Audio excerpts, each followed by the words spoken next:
everybody, to our Thursday, March 16, 2023 Roanoke County School Board meeting. Mr. Ray, would you read us out of close, please? Yes, sir, Mr. Chairman. I move that the Roanoke County School Board come out of closed session with the following: to discuss ongoing personnel matters under investigation pursuant to the personnel exemption at 2.2377A1 of the Code of Virginia, and to discuss the investigation of a student matter pursuant to the Scholastic Record Exemption 2.2-3711A2 of the Code of Virginia, and for consultation with legal counsel and briefings by staff members pertaining to actual or probable litigation, and consultation with legal counsel regarding specific legal matters requiring the provision of legal advice by such counsel pursuant to 2.2-3771A7 of the Code of Virginia. And I also move to certify that, to the best of each member's knowledge, only public business matters were lawfully exempt from the open meeting requirements under this chapter. Only such public business matters as were identified in the motion by which the closed session was convened were heard, discussed, or considered in the meeting by the school board. Second. Madam Clerk? Yes, ma'am. Yes, ma'am. Yes, ma'am.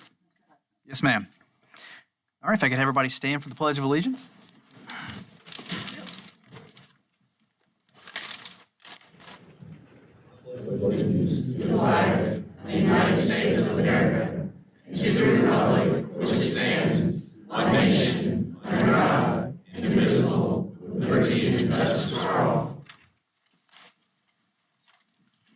All right, item 2.03, action from closed session. Mr. Chairman, in the case of student matter 003, I make the motion that the school board will hold the recommendation of expulsion in abeyance subject to successful completion of an abeyance contract. Second. Madam Clerk? Yes, ma'am. Yes, ma'am. Yes, ma'am. Yes, ma'am. All right, item 4.01, announcement of changes in the agenda. Yes, Mr. Chairman, I would like to add an item, if we could. 10.03, this would be to discuss the MOU and BCAT. Second. Madam Clerk? Yes, ma'am. Yes, ma'am. Yes, ma'am. Yes, ma'am. Item 4.02, approval of the agenda with announced changes. So moved. Second. Madam Clerk, the roll? Yes, ma'am. Yes, ma'am. Yes, ma'am. Yes, ma'am. Item 5.01, Radiologic Technologist Pilot Program with Carilion Clinic. Mr. Jason Sir. Welcome, Mr. Sir. Thank you, Mr. Chairman, members of the board, Dr. Nicely. We've got our 5 Rad Tech students with us tonight and some of the staff, so you can stand right there, it doesn't matter. Ran out of room. Well, I'm excited to bring a brief update tonight on our collaboration with Carilion Clinic on the pilot of the limited Radiologic Technologist program. Early in 2022, Carilion Clinic approached Roanoke County Public Schools to pilot a Rad Tech program, and Mark, Mr. Jones, and I collaborated with Carilion staff on a rapid turnaround over the next months to install the second high school Rad Tech program in the Commonwealth. Loudoun County had the first. Carilion Clinic provides space for the program at their new Tanglewood Carilion Children's Facility, and Carilion provides the instructor as well, Ms. Cheryl here. Carilion, along with the local funding for the Rad Tech program, has benefited from Claude Moore Charitable Foundation funding that is administered in the Roanoke region through the Blue Ridge Partnership for Health Science Careers initiative. This partnership with Carilion provides an opportunity for an exciting career pathway for Roanoke County students while helping fill dire needs in our local workforce. With us tonight are our 5 senior Rad Tech students. I'm going to name them: Brianna Hartman from Cave Spring, Abby Humphreys from Hidden Valley, Catherine McCroskey from Glenver, Alice Palmer from William Byrd, and Mackenzie Whitlock from Northside, as well as their energetic teacher, Cheryl Cunningham. Also with us tonight is Carilion Clinic's imaging director, Mr. Frank Amos, down on the end, Ms. Cunningham, Mr. Amos, and also Senior HR Consultant, Ms. Katie Thompson, were instrumental and worked tirelessly with us to turn this program around and put it in place for this school year. Thanks goes to Carillion, the planning team, and to the school board for your support of this program as well. And at this time, I think Ms. Cunningham has a little presentation to make on a PowerPoint. Greetings, everyone, from Carillion, and I am Cheryl Cunningham and Mr. Amos there, and we're proud to be here. And I couldn't be more proud of the students for what they have achieved this year, and it really is their achievement, not mine and not Frank's. They have worked very hard, and I can't believe we're almost to the end of this school year. And okay, do we have an advance? Is this it? Okay, this is it. Okay. All right. As you can see, the first slide right there is for our open house that we did with the over at Burton back in the fall. And these are some pictures that show some of the activities that we have done. Up in the top right-hand corner is our Christmas picture. We also have our Valentine's party that the students did. And then in the middle, we have one of the students holding part of the x-ray equipment that we actually take the x-rays on. And here you can actually see when they go to position patients, most of the time that they're learning with themselves, they're not actually taking x-rays, but they have to learn how to position the patients in the different exams. But I wanted to give them an experience and brought in a couple of willing volunteers so you could actually, so they could have some other people. And you can see the gentleman is my husband, and on the far lower corner is my daughter. So they had some extra people come in to actually practice with that day. And here you can also see some of the other things. They have had to learn how to position a lot of different things from head to toe on the patients, and also learn all 206 bones of the body. And to help them with that, we have our friend Frida here that helped them learn the bones, and the girls got to dress up Frida. And so Frida does lose her hair and her glasses when they have to see the bones, but Frida is our mascot, and so we have a lot of fun. That is one of the big important things to help learn. And right now we're actually learning about the inside of the x-ray machine. So they're learning all about electricity and circuits and that kind of thing right now. And so that is some of the things that we are currently doing. And in just a little over a month, about 5 weeks actually, they will be graduating from our program and getting their pins. And so they will, not too long, they will be able to take the state license exam and become a limited rad tech. So thank you.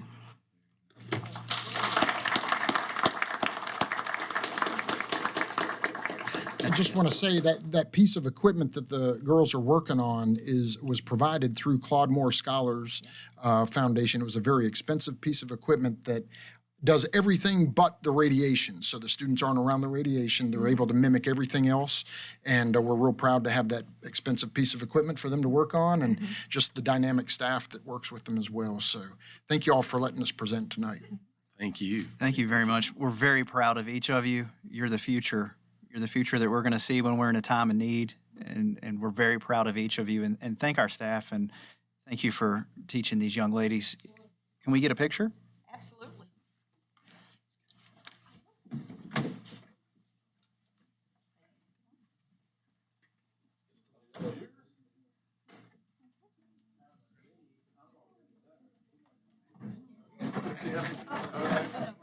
Say repeatedly, I'm glad this thing's on wheels.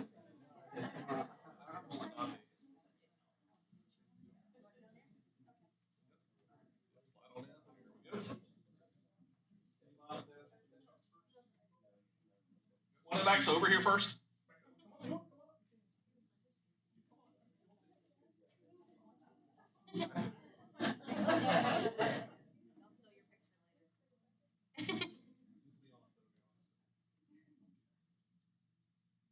right, right over here.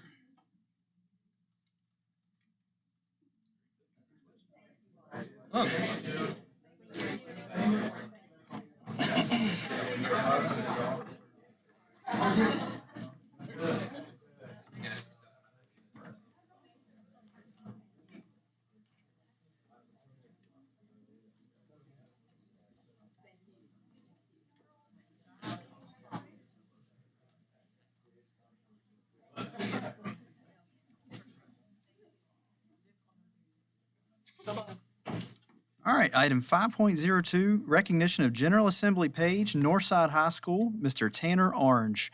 Ms. Jill Green, welcome. Hello, Mr. Chairman, members of the board, Dr. Nicely, thank you for having us. We have a very special Viking that is with us tonight. Dr. Nicely asked me if I could speak a little bit briefly to the opportunity that Tanner had. And I was doing the math, and I said, certainly, because it's only been 30-ish years that I was a page in the Senate, and unfortunately, I think it was closer to 40 years now, as I did the math.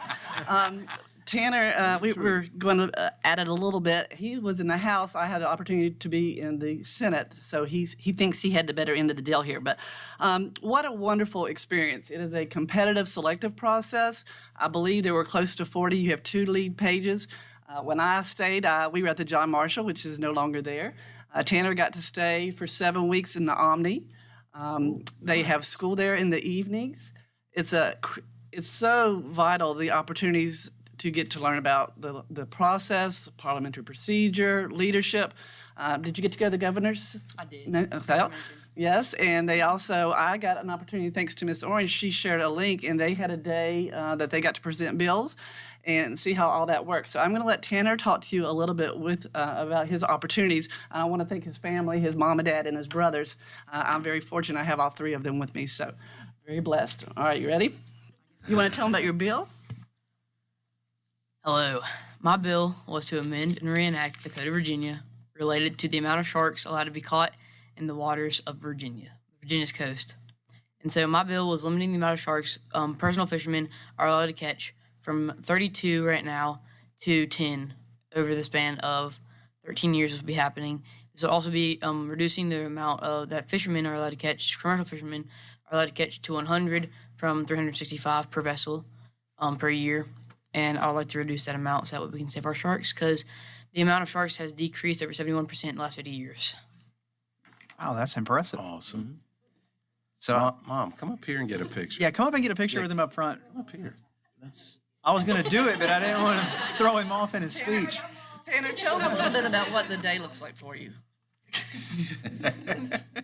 So what time did you have to report to work? 8:30 was when we had to be to work. I usually got up around 6. That way me and my roommate could get ready in time to get to work. What we did was we got there in the mornings. We had our morning meetings. Either you were on the House floor or you were working in the committees or somewhere else in the Pocahontas building. I was in the committee. I was in both. I was in committees, I was in storage, and I was also on the floor. I worked every 8 days. We'd switch our jobs, and having an opportunity to work on the floor, I think, was my favorite part of it, because we went there after lunch and we worked there from around 11:30 to 2 p.m. So I did most of the time. So this one's a little bit personal to me. I've known Mr. Orange here since he was born. So I love him like he was my own. I actually got to go down with his father and visit while he was working, and got to see some of his work and him in action. And I'm very proud of you, Tanner. You're growing up to be a fine young man, and I think you'll probably be a House of Delegate one day. What do you think? I don't think so. No? Hold on. Maybe the sheriff. Maybe it's here. yeah. You can run against your dad in a few years. I've got a certificate for you, and if we can get some pictures, that'd be great.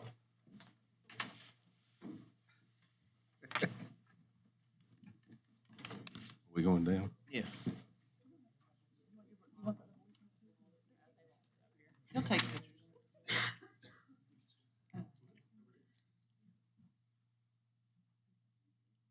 Right here.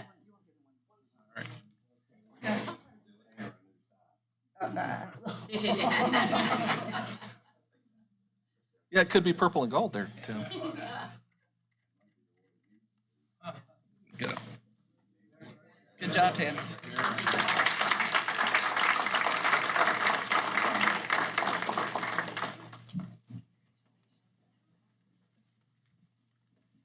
Mr. Chairman. Sure, Sheriff Orange.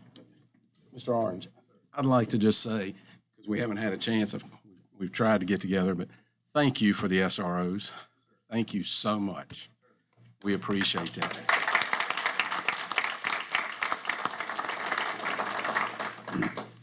All right, item 5.03, Global Unplugged Day School Pledge winner, Superintendent Nicely. Thank you, Mr. Chair, members of the board. In January, you'll recall you as a board adopted a resolution encouraging schools to participate in the Global Day of Unplugging, held from sundown Friday, March 3rd through sundown on Saturday, March 4th. To encourage school participation, schools were invited to participate in a pledge competition with recognitions going to the schools at each level with the highest percentage of pledges. While there's no way to know how many students, staff, and parents actually follow through by actually unplugging for the evening of March 3rd through the 4th, the pledge campaign hopefully served to raise awareness for students, staff, and parents to this important concern. So I want to congratulate the following schools who had the highest percentage of pledges for their school level. And if we have representatives from those schools, we'll invite them to come forward. I know we had a couple, I think, who couldn't make it tonight, but I do know Ms. Sansemeyer is here from Herman L. Horn, so come on up, Ms. Sansemeyer. And we'll get a group picture here in a second. Congratulations. Thank you for your efforts. Dr. Nicely, Ms. Sandsmeyer said she's expecting a huge check tonight, too. It's in the mail. It's in the mail. They don't go anywhere. We'll get a group picture. Yep.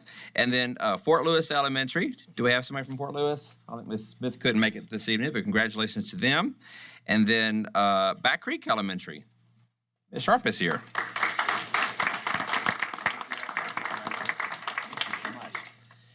And then in our middle school level, the school with the highest percentage of participation was from Cave Spring Middle School. And I think I saw Ms. Hill back there.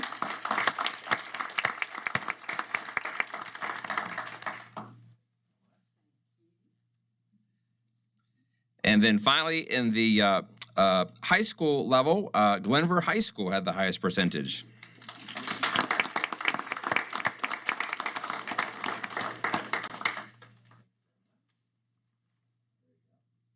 And then, did we have somebody from Glenver Middle? They had an honorable mention because they also reached the 50% mark. I'm not sure if anybody from Glenver Middle was able to come this evening. But we did have some others who also got honorable mention.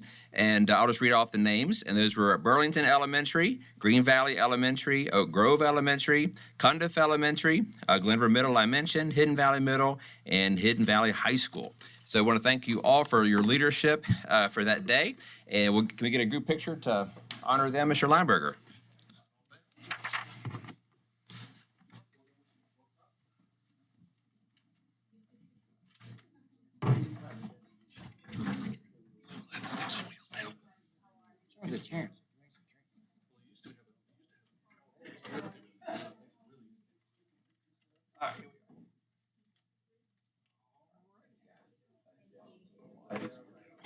I see your little marks, too. Back on point. Stage marks. They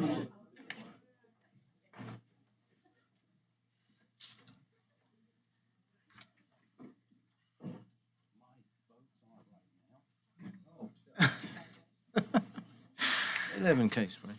Item 5.04, School Spotlight, A-Step Program, Ms. Tina Turner. Welcome, Ms. Turner. Thank you. Good evening, Mr. Chairman, members of the board, and Dr. Nicely. Thank you for inviting us to share our program with you this evening. I am Tina Turner, Supervisor of Student Services and Administrator for A-Step. A-Step, I've got to remember to use this. I tried to get Mrs. Lineberger to do it for me, and she refused. A-Step stands for Alternative Secondary Transitional Education Program. We currently have 2 instructional facilitators. Michelle Lineberger is our lead instructional facilitator who started with the pilot program. Ms. Lineberger has almost 20 years of teaching experience at the elementary, middle, and high school levels. She serves as our program's lead facilitator and focuses on providing support in the areas of social studies, English, and most of our electives. Additionally, Mrs. Lineberger facilitates communication with school counselors at all 10 schools to develop all of our students' individual ed plans. Ms. Kelsey Harris is our second instructional facilitator. She is a Roanoke County Public Schools William Byrd High School graduate, and is the William Byrd Middle School's girl lacrosse coach. She provides primary support in the areas of science, mathematics, and art. The mission of the RCPS A-STEP program. Did I turn it? The mission of the RCPS A-STEP program in partnership with feeder schools, home, and community is to assist students in their successful progression towards completing content, testing, and graduation requirements. In 2009, the alternative school at Roanoke was closed due to budget cutbacks, and we began to outsource alternative instruction to outside vendors. In 2019, the school district decided to restart our own internal alternative program, beginning with a pilot program in early 2020. A-STEP became a full-time program the following year. A-STEP provides alternative educational opportunities for students at all 10 of RCPS's middle and high schools. A-STEP students may be assigned by the district's discipline review team in lieu of expulsion. Students have been in another alternative setting outside of Roanoke County Public Schools may attend A-STEP to complete their assigned alternative placement. Finally, A-STEP Gateway is a program for seniors who may not graduate through the traditional route and pose an increased risk of dropping out of school without direct intervention. What makes A-STEP unique? A-STEP's content is provided through online courses that are selected based upon each student's individual needs. The student's ed plan is developed in conjunction with the homeschool counselor. A-STEP is a success-oriented program, which works to assist students with gaining academic, transitional, and employability skills in a flexible yet highly structured environment. A-STEP's format focuses on flexible and integrated academic-oriented curriculum while emphasizing the importance of school in preparing students for later life opportunities. A-STEP staff engages in constant and consistent communication with parents and guardians to increase parental participation in the education of their student. A-STEP students come to understand that the responsibility they have over their own learning, and A-STEP fosters that understanding by promoting students to take an active role in establishing their own academic and transitional goals.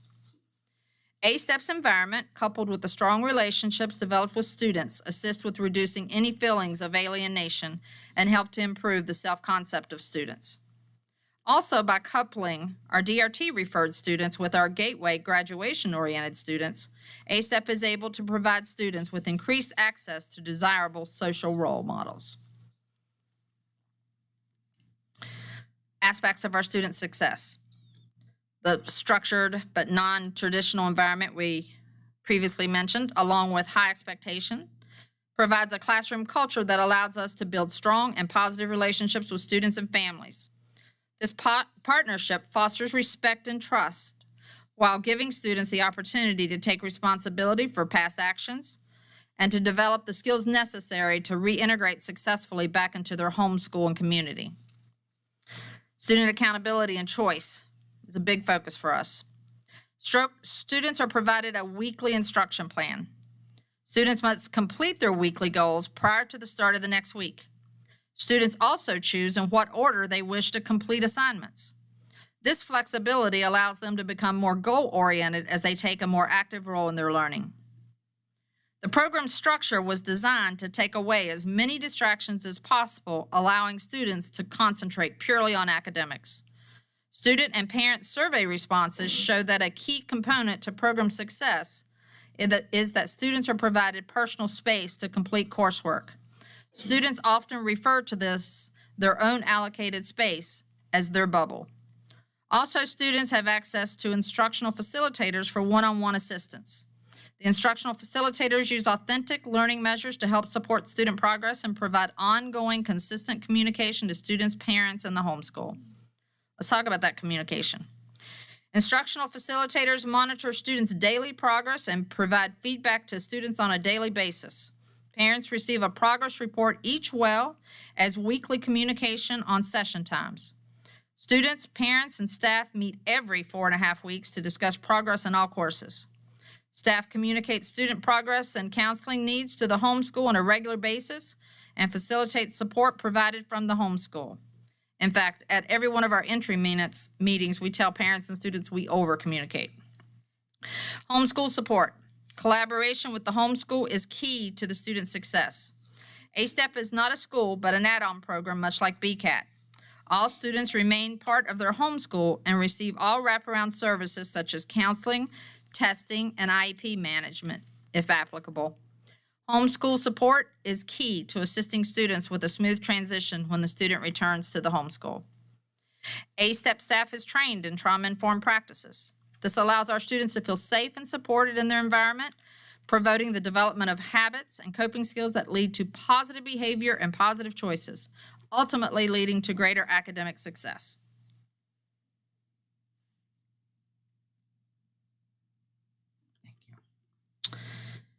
Progress monitoring is keys to improvement. All A-STEP Gateway students and parents are asked to complete an exit survey.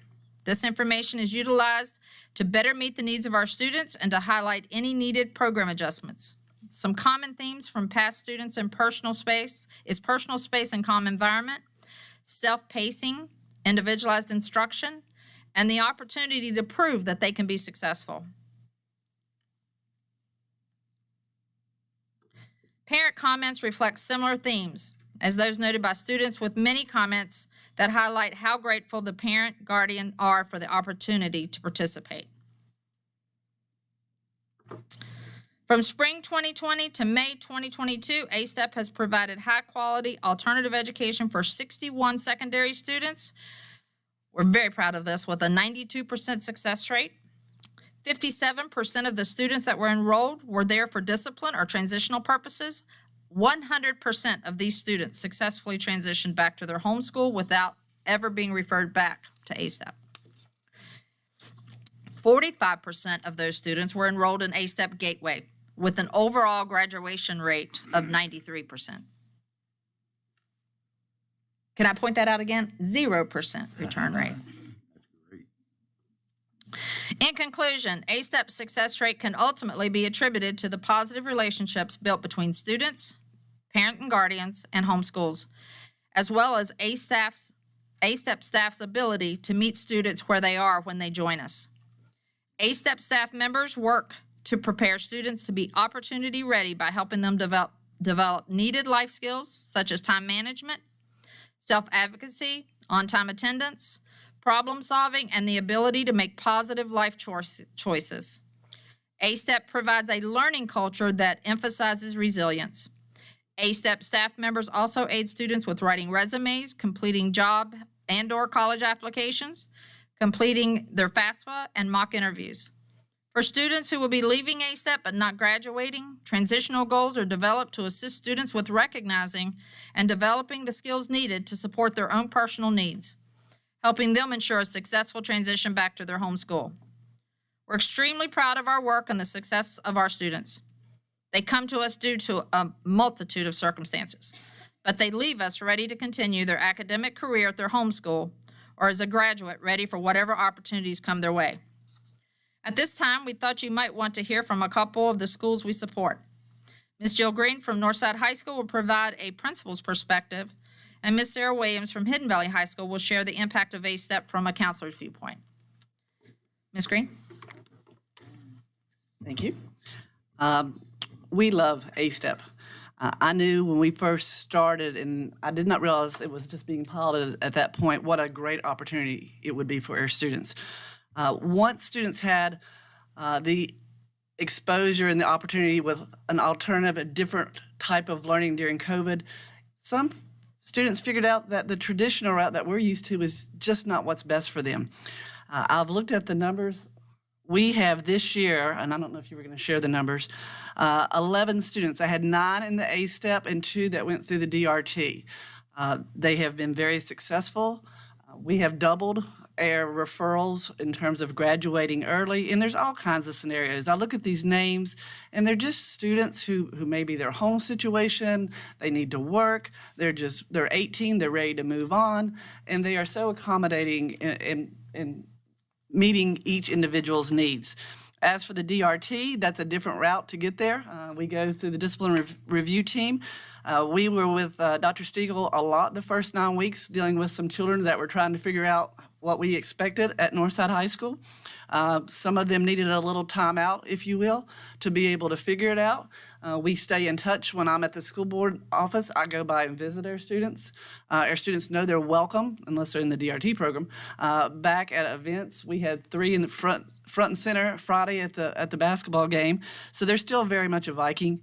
And I am really excited about our student that is up here that will be returning next year. I've seen incredible progress in that individual since they have been here. So I cannot say enough how thankful and fortunate we are. I've already asked them tonight if they have any room. We still have 8 weeks, and I've got some seniors that would be willing to come, and they can knock it out and get it done. So we appreciate that, and they are so wonderful to work with. So thank you for the opportunity.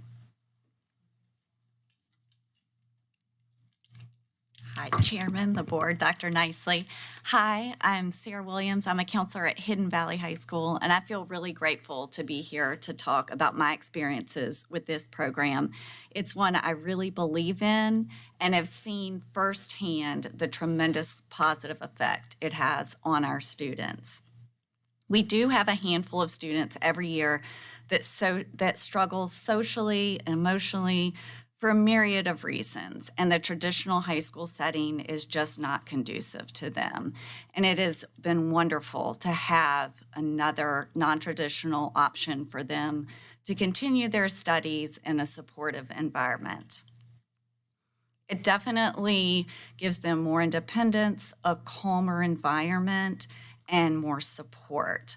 One of the true benefits I see is I still get to continue to work with our Hidden Valley students in the A-STEP program. So I've gotten to come over here, see them in their workstations, talk to them there, and really see how proud they are to be accomplishing things. I have many success stories with our students. One that comes to mind, I have a senior over there now, and she came back to the high school to visit me, and I almost didn't recognize her because she entered with such poise and confidence, and the first thing she told me was how successful she'd been in her program, the plan for completing courses, and it was the first time that I'd really seen her have this level of success and be so proud. Just the other week, she emailed me that she had been accepted in a 4-year university. And this is a student that I was worried I didn't think she would walk across the stage. So I'm forever grateful for this program and what they do for our students who really are challenged to finish up in our high school. I have no doubt that it has altered the course of their life for the better. And we've seen so many students graduate that I doubt would have without having this alternative environment. So thank you for your time.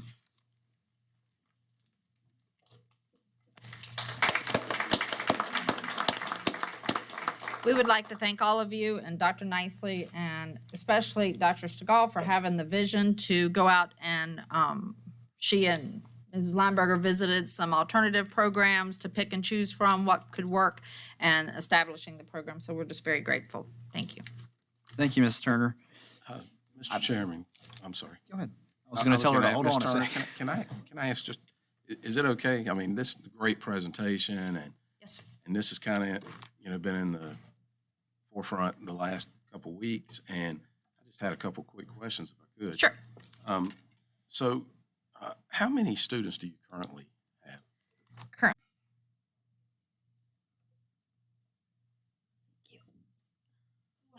Thank you. Copy of all the comments from the students and parents. Thank you. In addition to that,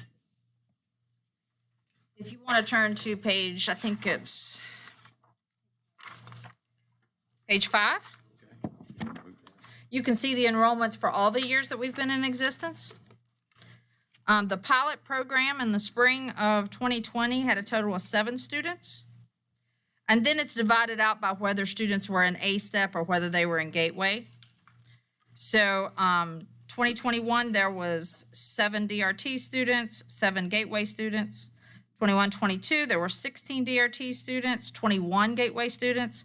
So far this year, because remember, we're still taking Gateway students and we will still be continuing to take DRT referred students, we currently have 16 DRT students or transition students that might be coming from an outside alternative program, and 31 Gateway students.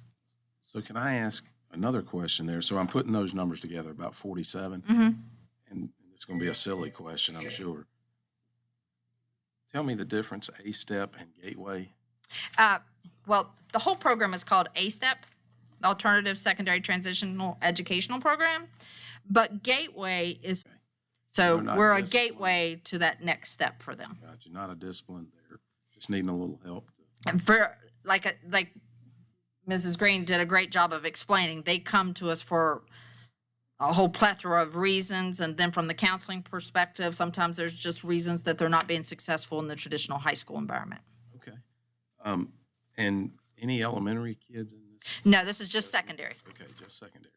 And I would like to propose to our board members to start thinking in this respect. This is a great program, and I've heard from a lot of folks. Sir, we'd love to expand. We just need space and more You're staff. doing a great job. Hang on no, I get it. Hang on one second. Let me just finish this thought. I would like to propose that we have, 26? BCAT's 27.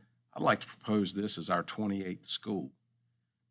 I'd like to see that we engage this program, that we grow this, not grow it because we want to, but because I do think there's so many benefits, and we've talked about some of the needs of I citizens. have lots of ideas. Would you like to talk? Well, we can do that. We can do that because I want this program to thrive.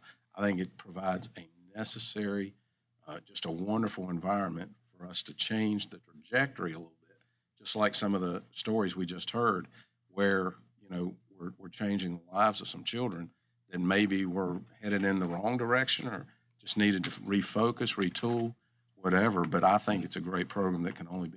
We appreciate your support. When we had it at Cook, we had a separate facility, and I just think we need to consider bringing that back together as a 28th school.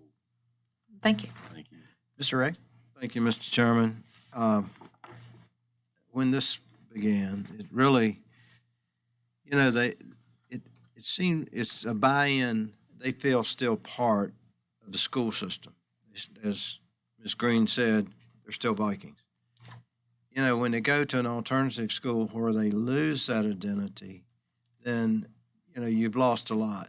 I think the success has been is because it's internal, and we're able to do it, and you still have that connection with your school. Plus, you've got staff that cares about you in Roanoke County.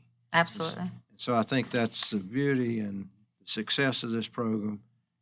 Like Mr. Greenway, I'd like to see it expanded. Facility-wise, so that we can meet the needs of anybody that would need this type of step program. Well, thank you. Thank you for what y'all do. Thank you. Mr. John? Yeah, thank you, everybody, very much. I just want to tag on to what Tim said, because I tend to scroll through different divisions' websites from time to time to get ideas. And one of these recent websites that I was on, I noticed they had a school, and they actually named their school. It was a full-blown school. And I just thought, wow, isn't that fantastic that they recognize it as a school, they treat it like a school, and they promote it. It's not something that's bad. It's something that's positive. It gives a kid a second chance who may otherwise not have that. And we have to support our kids in our community. And this is a great way to do it. So thank you. I'll echo the same comments. It's a much needed and a life-changing program that you're doing. So I definitely support us looking into trying to expand it for you. Thank you for everything you do. And I got to give a shout out to Miss Green. You're an amazing principal. You're doing an awesome job out at Northside. We absolutely love you. I agree with that 100%. Where have you been? We are happy to have you. So happy to have you there. I'd like to recognize Ms. Lumberger and Mrs. Harris. They're the ones who established the relationships with the students. I'd also like to point out they're online until 9 o'clock every night working with students. Wow. There is an at-home work component, and so they're working with students 90 days. Thank Wow. you. Thank you for what Thank you you for your do. commitment. Thank you.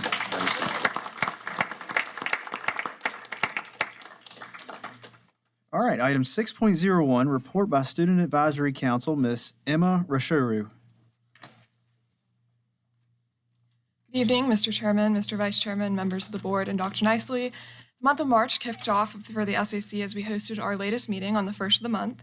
It was in this meeting that we had the pleasure of inviting another one of Roanoke County's amazing staff members to present, Mr. John Hartness, the athletic director at Cave Spring High School.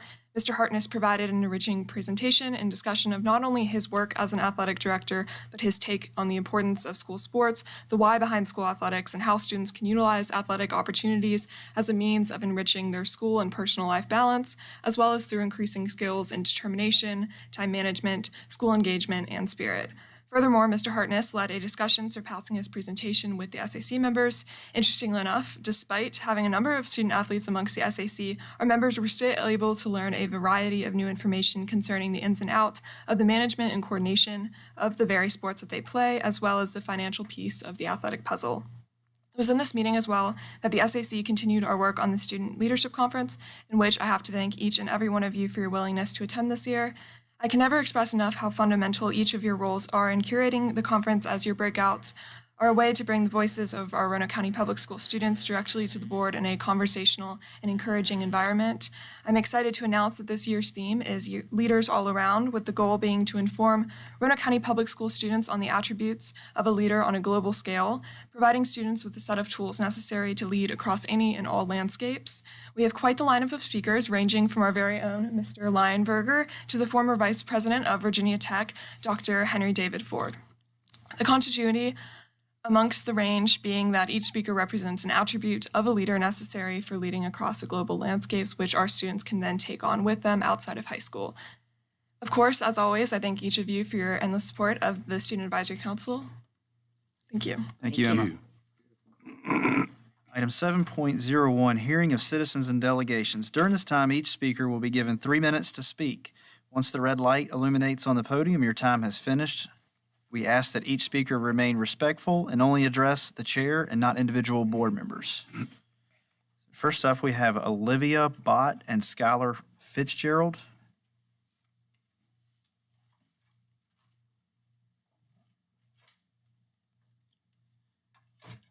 Welcome, ladies. Hello, my name is Skylar Fitzgerald. And I'm Olivia Bott. We are students in early childhood education at Burton Center for Arts and Technology and members of Family, Career, and Community Leaders of America. Thank you for having us here today. We want to talk about teaching, which we are both very passionate about. I know you're all aware of the teacher shortage and how it's affecting so many lives.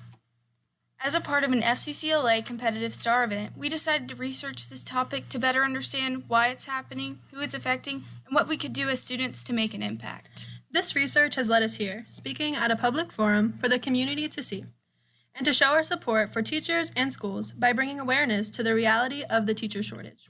We spoke to many teachers that we know and gathered different thoughts, opinions, and experiences. We were not surprised to find that nearly all teachers experience frequent job-related stress. Another concern these teachers share is the workload and burnout they face every day. One teacher said, "I'm not sure I can do this for much longer, financially, emotionally, and mentally, and I know so many teachers that can relate. For us, becoming a teacher has always been a dream, but the sustainability of this career is slowly slipping out of reach." The lack of resources, the lack of support, and the lack of pay, and the expectations that seem impossible, but that teachers strive to meet because of the care they have for their students, is the passion worth facing these struggles every day? Watching so many amazing teachers leave is discouraging, and if they can't do it now, how will we in the future? We want to have an impact now, to have a career that we are passionate about, where we can thrive and inspire students. We know there's only so much you can do, and we're so grateful for all that you've already done. We encourage the school board, administrators, parents, teachers, students, and the community to value our teachers and do everything we can to show support and appreciation. Reach out to your teachers and schools about volunteer opportunities and supply needs, and continue having the conversation about increasing teacher pay. This is how we'll make teaching a possibility that is attainable and sustainable. We appreciate the opportunity to speak here today and hope our words will resonate with the board and the community. Thank you so much. Thank you. Mr. Chairman, I know this breaks protocol. Which one, Skylar? Did you text Mr. Tuck?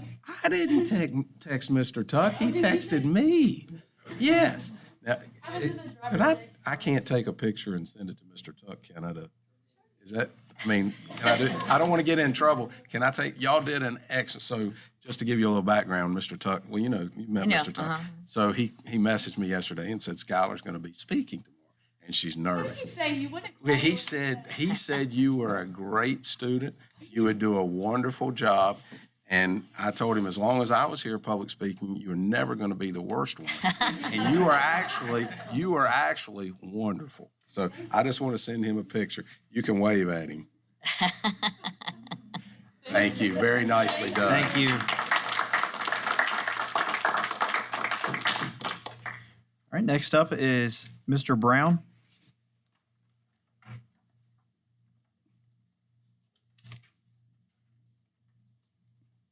Good evening, Mr. Brown. Good evening, school board members.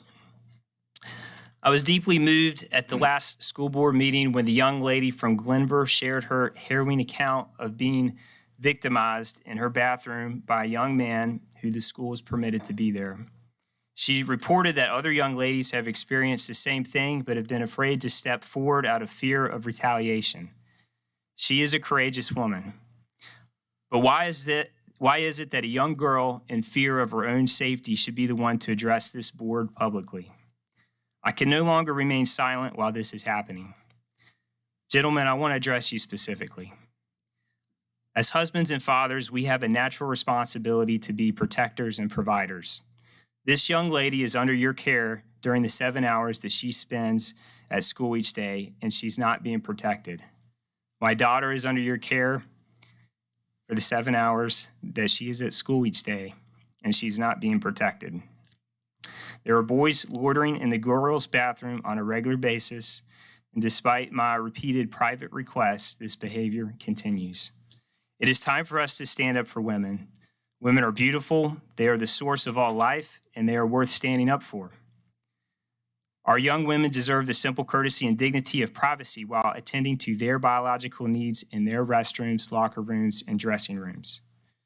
Respecting biology is not bigotry. Biology is life. Biology is truth.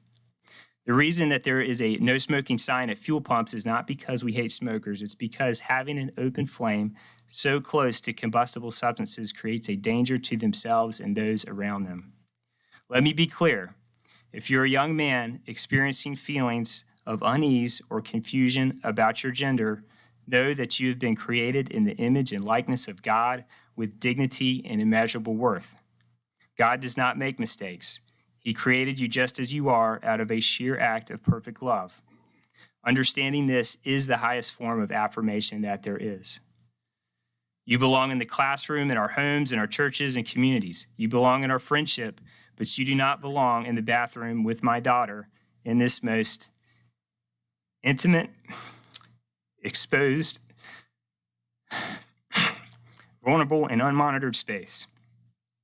We should not have to make the choice to send our children to private schools or home schools in order to expect these basic safety measures. If our children are worried about their safety, they are not learning. We tried this experiment, it did not work. How many more times must our daughters be subject to the risk of intimidation, sexual assault, or rape before this board takes action? If you can't change human nature, you must change your policies. Mr. Hudson, as my representative, I am asking you to move tonight to adopt a policy that restroom admittance be aligned to the sex indicated on one's birth certificate, and I ask this board to pass this motion, and please make it effective immediately. Thank you. Thank you, Mr. Brown.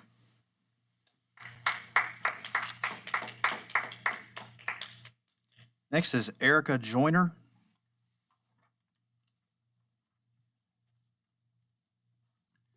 Thank you, Mr. Chairman, board members, Dr. Nicely. My name is Erica Joyner, and I would like to offer a transgender woman's perspective on the issue of transgender student use of the Glenver school bathrooms. To start, I want to honor all of the parents here and the school board members for your commitment to keeping our schools safe for our children. I recognize the challenges you face in crafting policies that create a safe learning environment for all students, no matter who they are.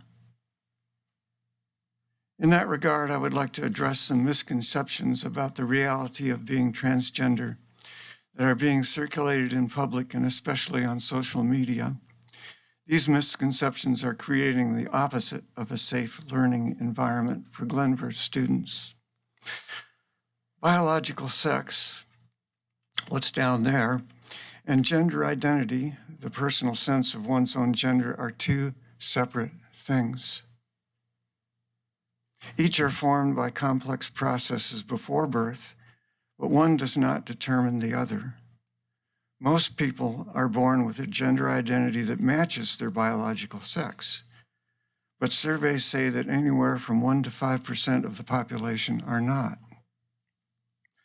These transgender folks are born into a society that assumes that their gender identity is the same as their genitals. Medical science has shown that this isn't true. Being transgender is not a matter of choice or a passing whim. It's something that a small percentage of the population is born with. Being transgender should be respected and accepted, not rejected and attacked as it has been on social media by some Glenvar parents.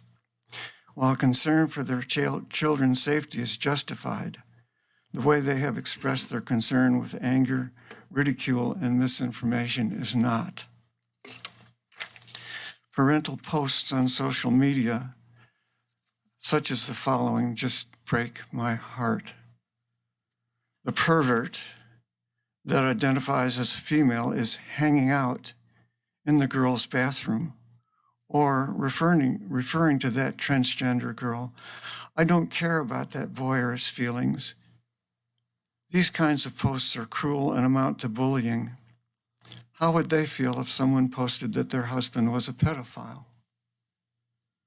The attitude from adults who should know better and the additional bullying it encourages among the students themselves has put an enormous emotional burden on trans students and their parents who are simply trying to navigate through uncharted waters.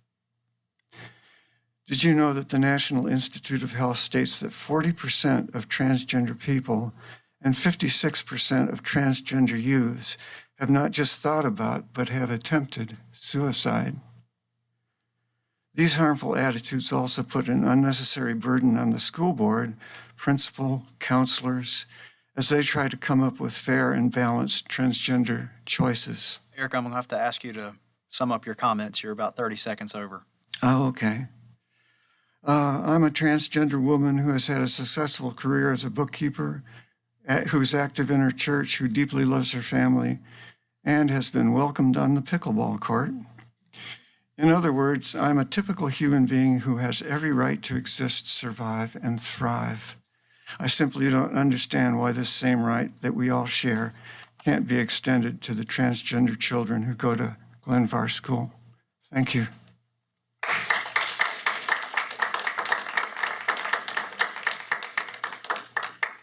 Next up is Corinza Shepard.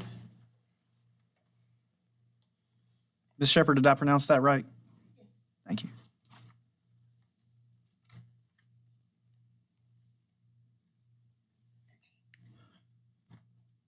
All right. Hello.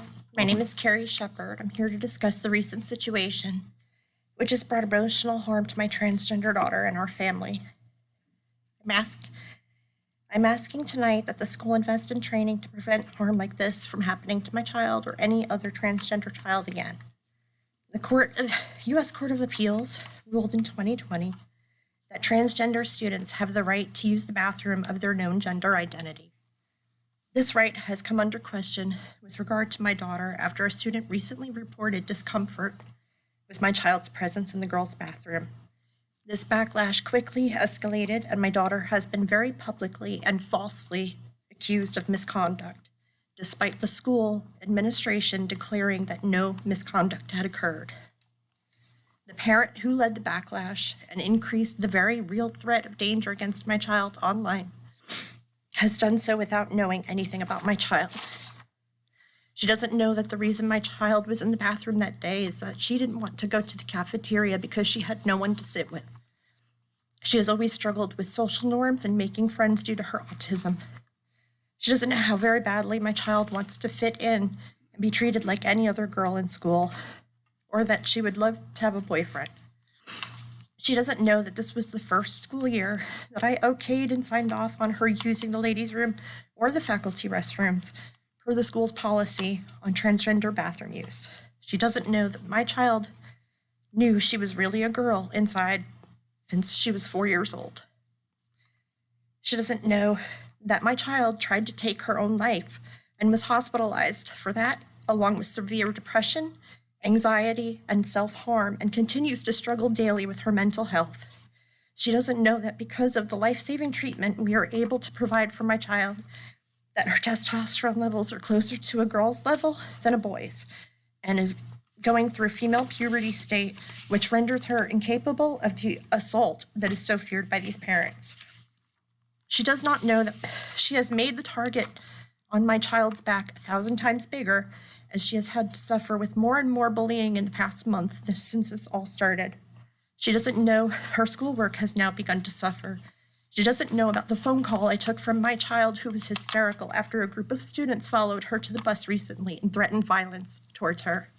The school required the kids involved to apologize to my child per their anti-bullying policy. I appreciate their parents ensuring that the apology was in person.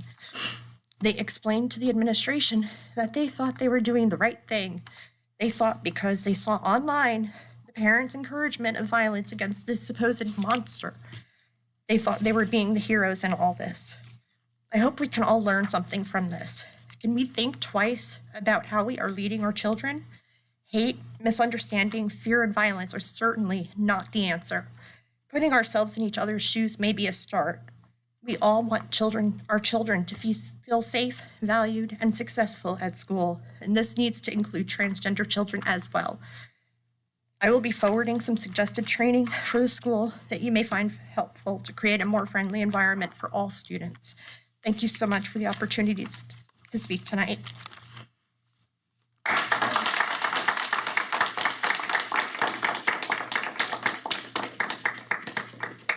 Next up is Tristan Shepard.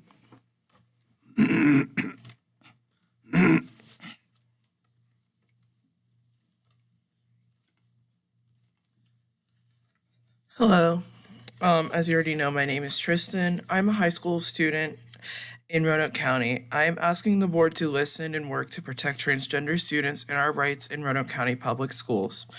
On February 14th, I was in the bathroom. I have been struggling to find somewhere to sit during B-Day lunches and have been suffering with an eating disorder.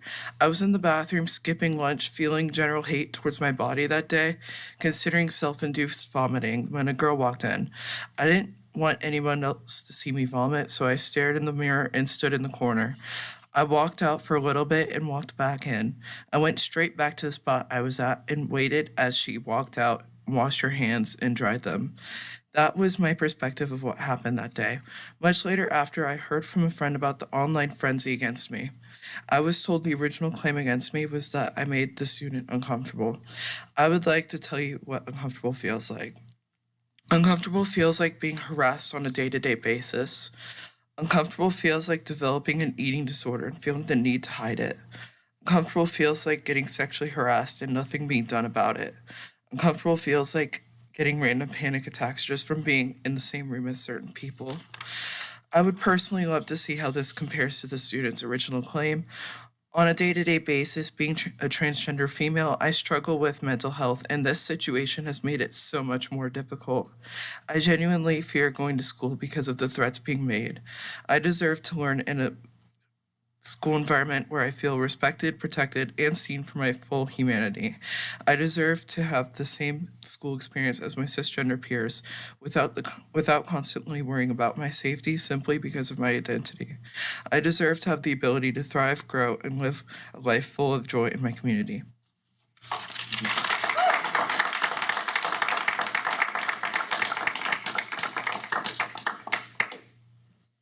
All right, item 8, consent agenda. These are items that have been previously discussed in work sessions and prior meetings. Mr. Chairman, I move that we accept consent as presented. A second. Madam Clerk, the roll, please. Yes, ma'am. Yes, ma'am. Yes, ma'am. Yes, ma'am.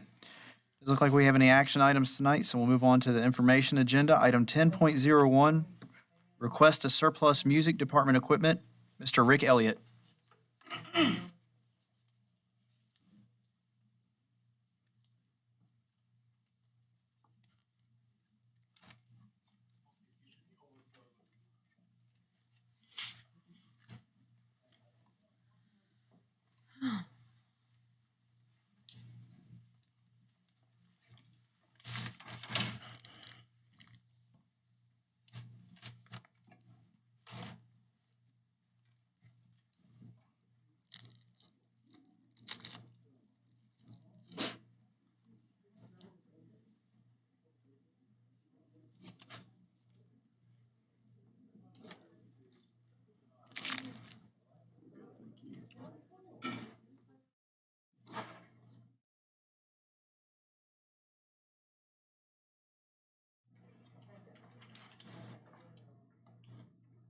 Welcome.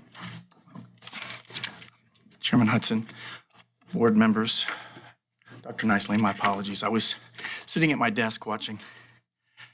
I come before you this evening to ask that music items that actually are in the hallway be allowed to be surplused or in the in the way that we can have them transferred to a vendor.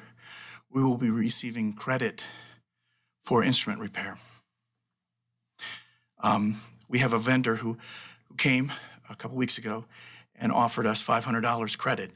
This is equipment, as you can see from the lists, that are no longer used by the music teachers. So, you know, there's a number of instruments that are no longer being used, and things that are, excuse me, I'm out of breath, that are no longer tunable or too time-consuming to tune and just out of date. There's a boom box and there's CD players and DVD players and things like that. But a vendor has offered us $500 for them. So, Thank you, sir. Thank you. The only thing I would like to say about that, and I appreciate you coming tonight, and if you wanted to come and tell us that, I hate that because I know how much time you spend during the day working, for you to have to come and sit for a couple hours to present that. I hate that. But I appreciate that you did, but maybe there's a better way and not to have to interrupt your family time. Well, it's all right. I didn't know that you would have any questions on any of those items or anything like that. So I told. One of them's Mr. Ray's DVD from years ago. And Yeah, no, it's a cassette player. Yeah. It's going to offer you some more, I think. 8 tracks. Yeah, we might have one more 8-track 45s. still in the LPs. car. Just tell you, I just wonder, in your interpretation, that's a reasonable return? Yes, looking at some of these items, yes.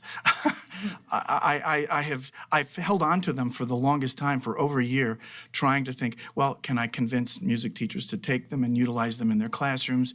And I've tried to look at tuning, like for instance, the auto harps. And, you know, it's very, very time consuming. And, you know, the auto harps were meant to be able to engage students and to lead singing. And traditionally that was done in a regular classroom with a non-music trained teacher using the auto harp to provide a pitch reference.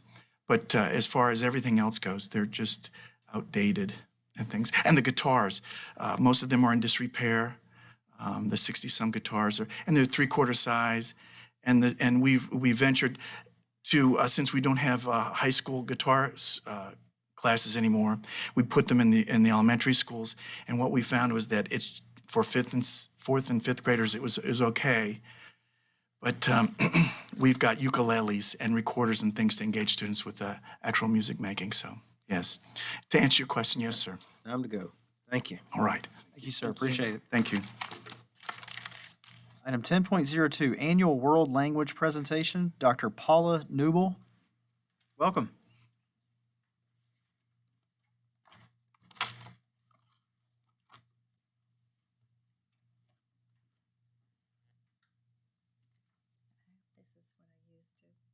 Click here.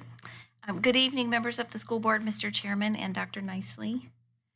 My name is Paula Newbill, and I'm the supervisor for world languages and English language learning, ELL, in Roanoke County Public Schools, and I've taught both French and Introduction to World Languages and ELL, and so I know what it's like on the teacher end of things, so I wanted to celebrate our teachers tonight.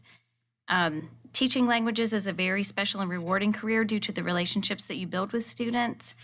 And so I would like to show how our teachers in Roanoke County Public Schools, our language teachers, how they model the 5 C's of Roanoke County Public Schools for our learners. We want for our learners to follow the 5 C's, but let's see how our language teachers do that as a model for them.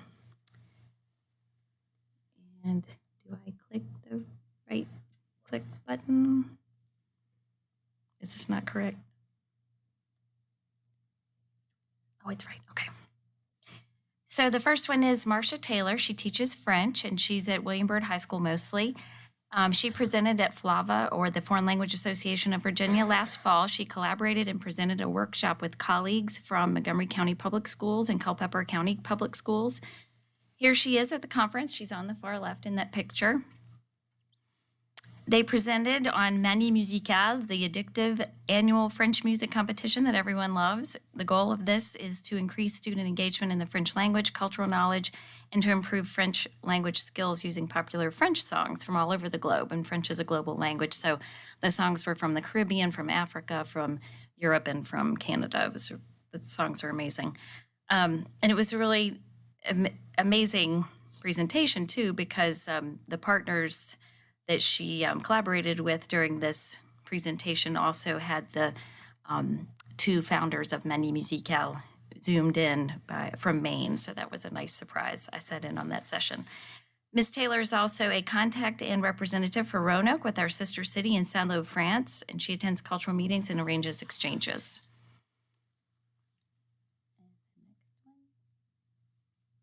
Is Lisa Descroisons. She exhibits citizenship. She's mostly at Northside High School. She has developed a professional connection with a teacher in France. And to share this connection with her students, she received a grant to fund a pen pal project between Roanoke County Public Schools French students and students in Carcassonne, France. And that's a picture of the medieval walled city in Carcassonne. She has also been very active with her French club at Northside High School, so she exhibits citizenship to our students. For German. Alan Strecker at Northside High School is another model of citizenship. When he sees a need in his school, he fills it. This is part of the reason he is a finalist for the Golden Apple Teacher of the Year Award in Roanoke County Public Schools. He is involved in the boys tennis team. He's their coach. He's been the coach for 15 years, chess club 18 years, chess team 16 years, and they came in first place. German club sponsor, and in the past he's also sponsored the Scholastic Bowl for 16 years and the Key Club for 10 years. Phew. He's very dedicated to his students and to his school. For Latin, Lori Ward. She teaches in various schools, and she has tasked her students with a creative project of ancient letter writing in Latin 1, so you can see how creative and fun this would be as a student.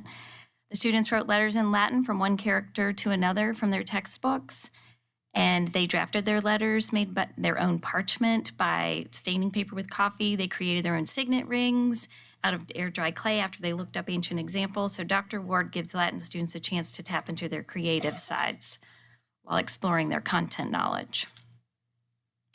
Also for Latin, we want to remember Rowena Bowling, who passed away in January. She loved teaching. Her obituary mentioned Latin, of course. In Roanoke County Public Schools in Virginia, she taught Latin and other subjects for 27 years, mainly at Glenver High School. Her students won many Latin awards, both at the state and national levels. She greatly enjoyed teaching and sponsoring the Latin clubs at all the schools where she taught, and that's a direct quote from her obituary, so she will be greatly missed.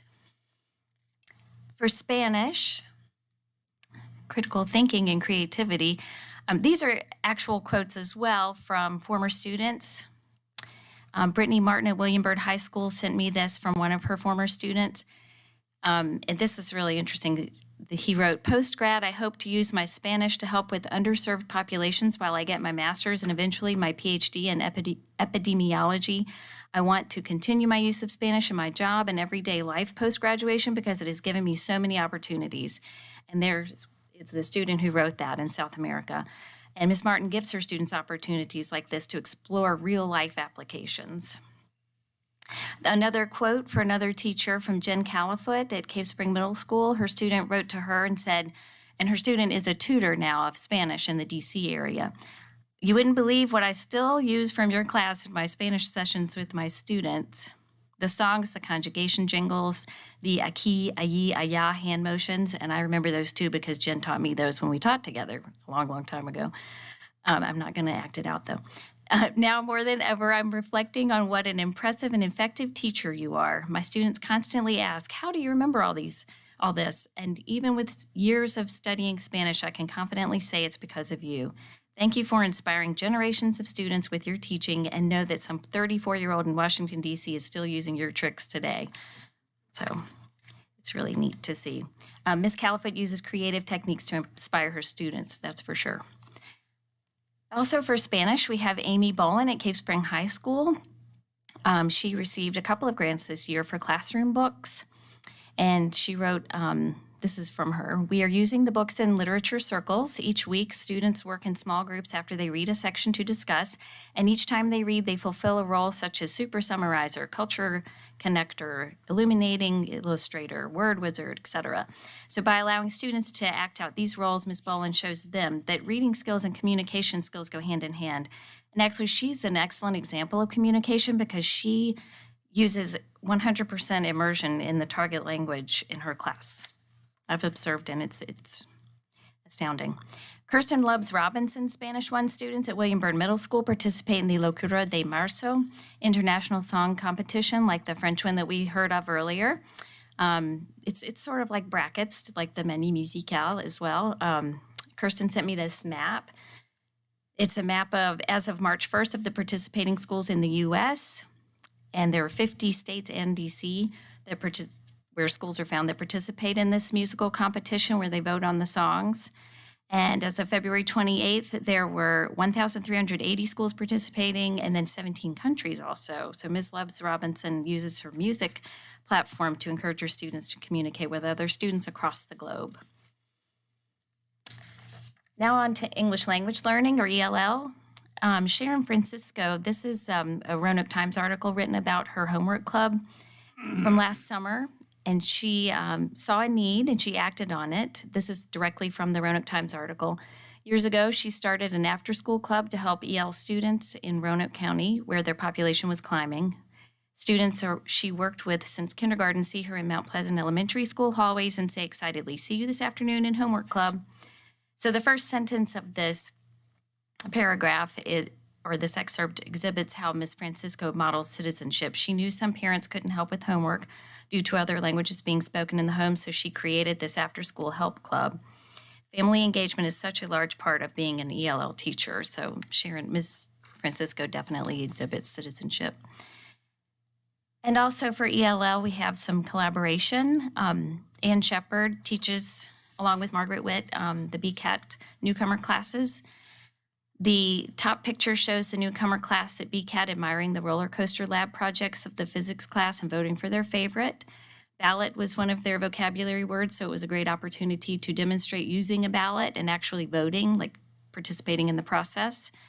The bottom photo is the Little Language Library designed and built by Tom Shelton's building construction class at BCAT.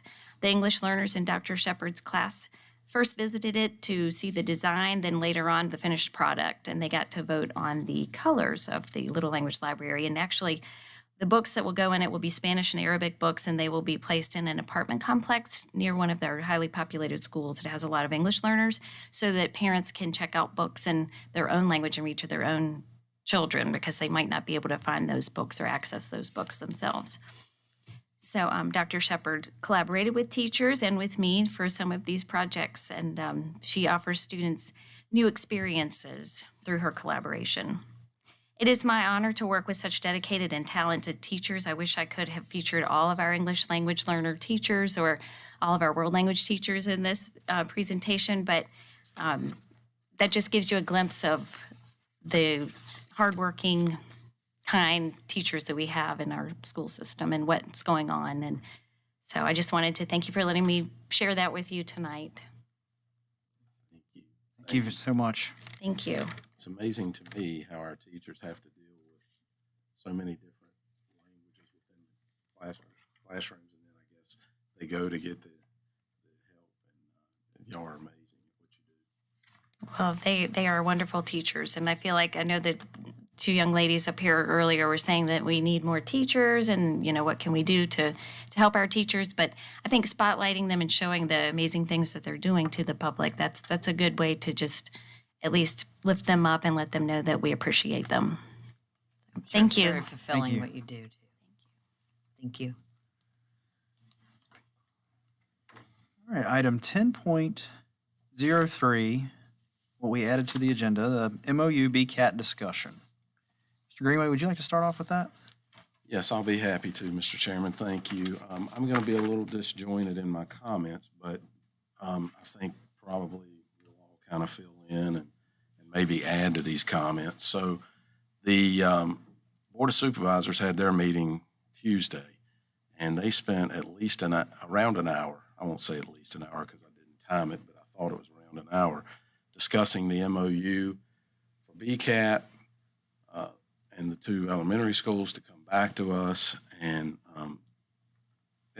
it was really, to summarize in a few minutes, a lot of discussion about repackaging what they said in December and giving it to us in March. And as I've said all along, I've never hid my feelings about the delay and stall tactics for the last 4 years. Mr. Ray and Mr. Lennon, who's not here tonight, have been a part of this. I think there's a lot of challenges. We know about these challenges in our budget, right? They've proposed now that they'll let us borrow the $21 million to finish the deal with the BCAT and the two elementary schools. And quite honestly, I just don't see that we can take on more debt in the schools. We can take it on as a county, but we can't take it on in the schools and further reduce the chances that we can't give the optimal amount of raises to our teachers. We know, we hear that all the time in the public about needing our teacher pay to increase and to stay on par with other localities, and our teachers don't get paid enough already.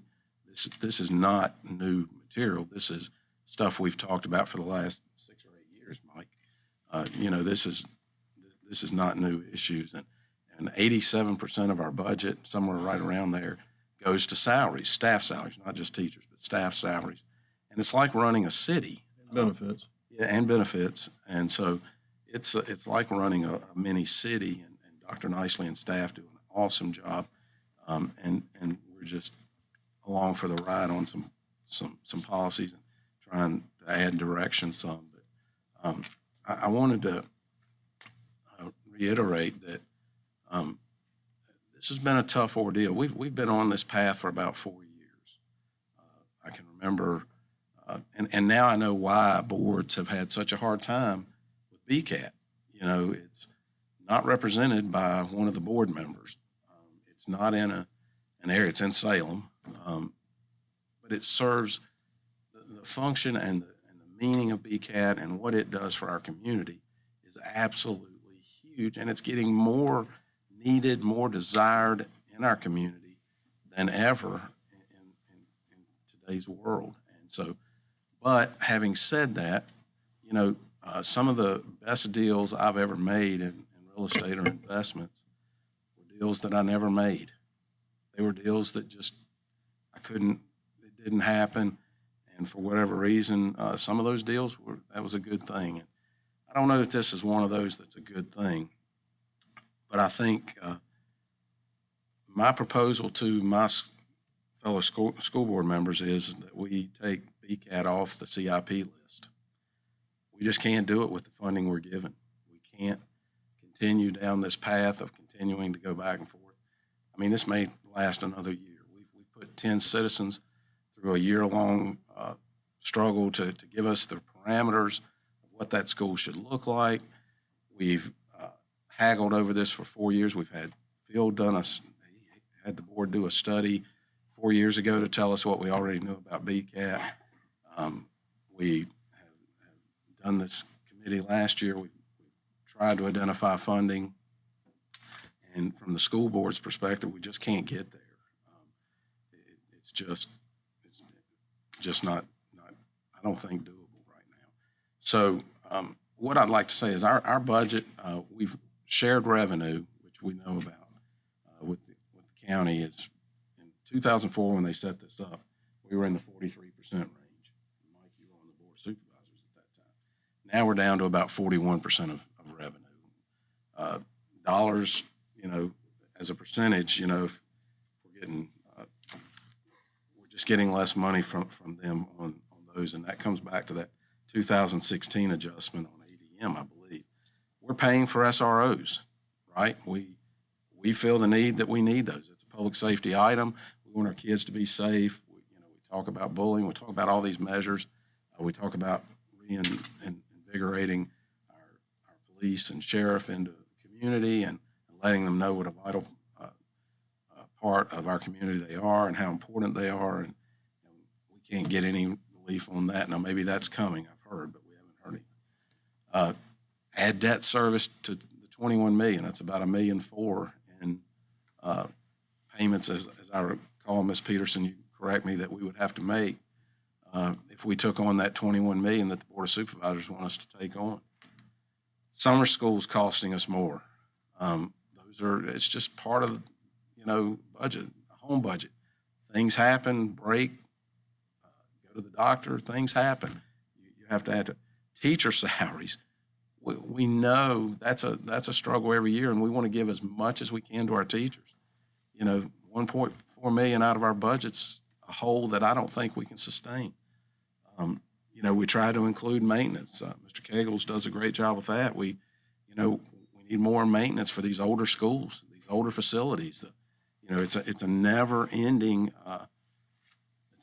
proposition. And I'm sorry I'm gonna be long, but I want to make sure I get all these points in. I want to make sure that there's no ambiguity of where I stand, at least, and I hope our board tends to agree with us. Not having joint meetings more often, to me, is a problem. It's a lack of transparency to our citizens. We don't get to talk as a group. I can talk to one here and I can talk to one there, but we can't talk together. And it's been a problem for the last 4 or 5 years. We just don't get together and we don't have those joint meetings often enough. We try to have a chair, vice chair, and, try to keep it that way, but it's just not, we need joint meetings.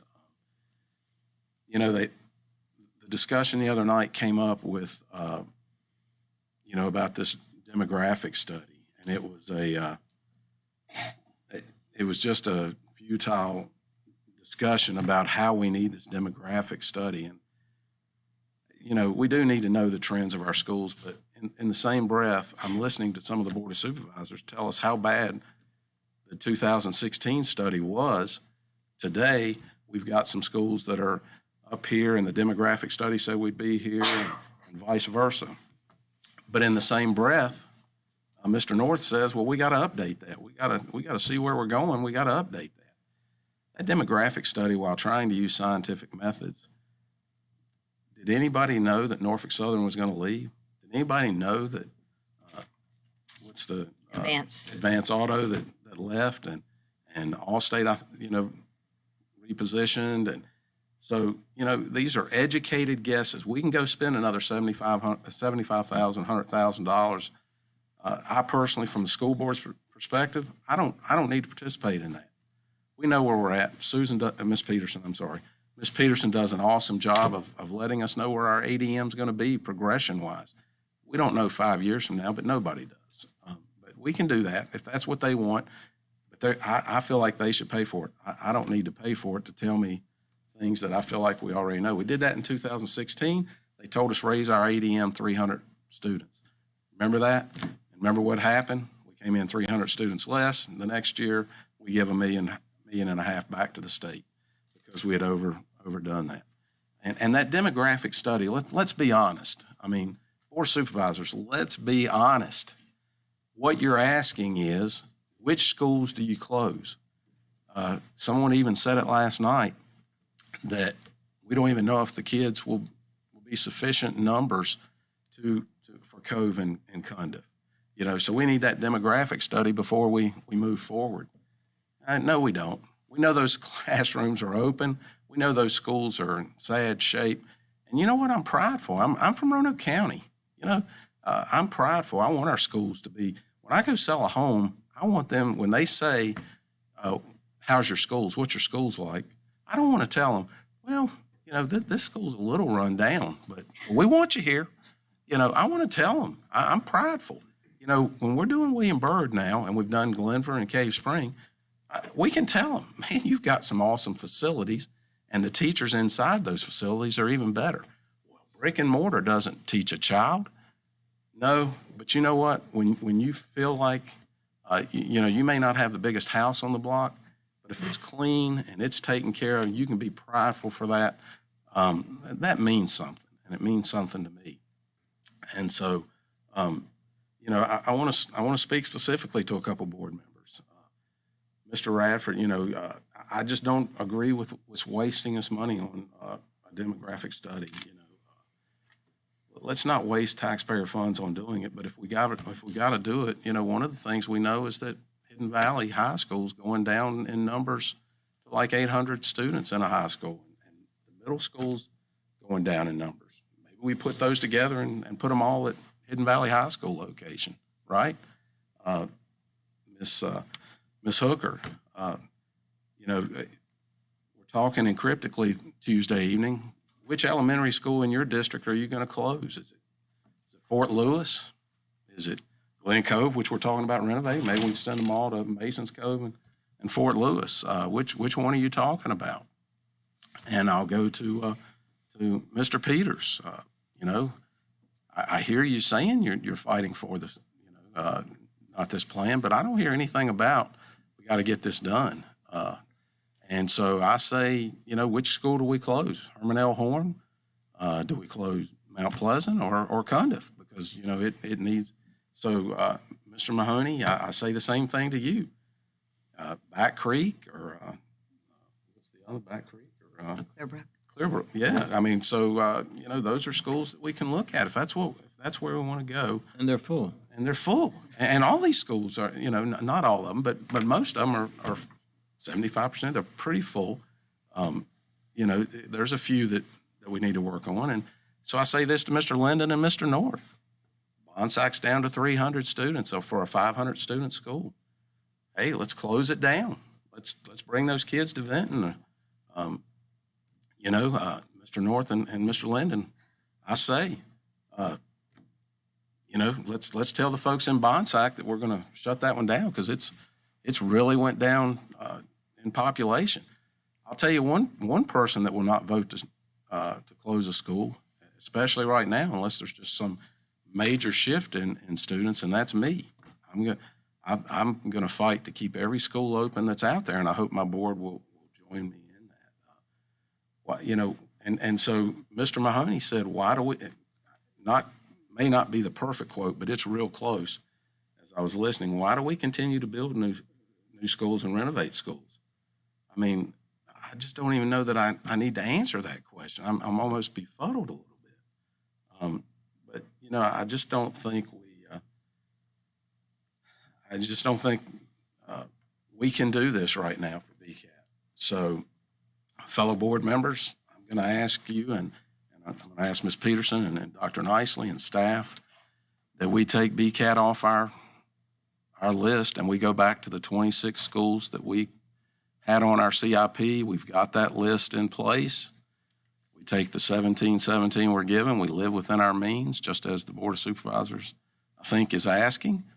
And we move on from BCAT. I hate it. I think it's a silver platter issue that we've delivered to the Board of Supervisors. It's an economic win that we haven't had in a decade. We're not creating jobs. When we talk about 1,000 students leaving our system, there's only one reason those 1,000 students are leaving this system, and Mr. Mahoney alluded to it. We need to have that discussion and fight a different day. I don't think we do. I think we need to have it now.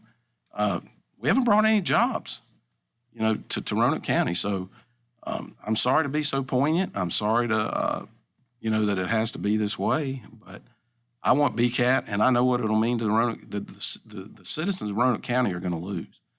Not us, not them, but the citizens of Roanoke County are going to lose.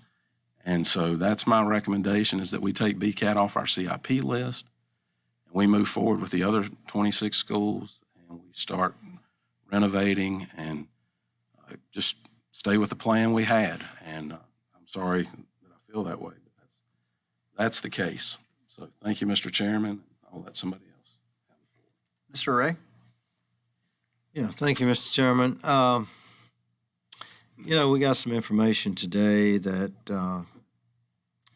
our budget is changing, which is going to add about $400,000 to our expenses, which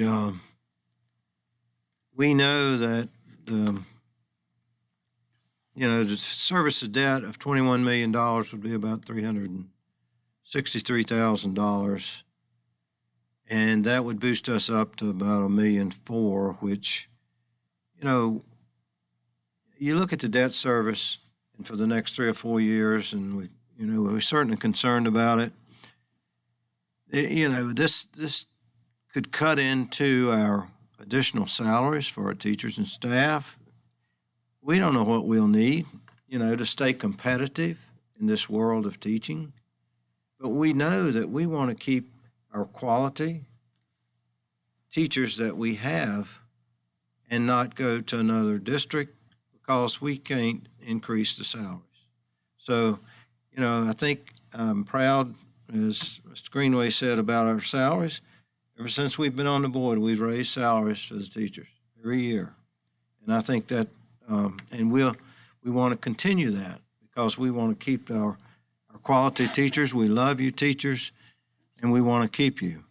And, I think this certainly taking on this situation with this $400,000, which we found today, additional cost to us for some elementary school and secondary school programs with the extended days, that, that shoots that $21 million in the head.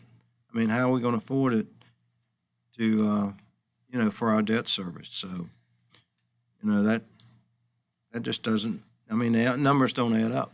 So, thank you, Mr. Chairman. Thank you. Mr. Shawnee? Mr. Chairman, I grew up in a household that we didn't spend money if we didn't have it. Just how it was.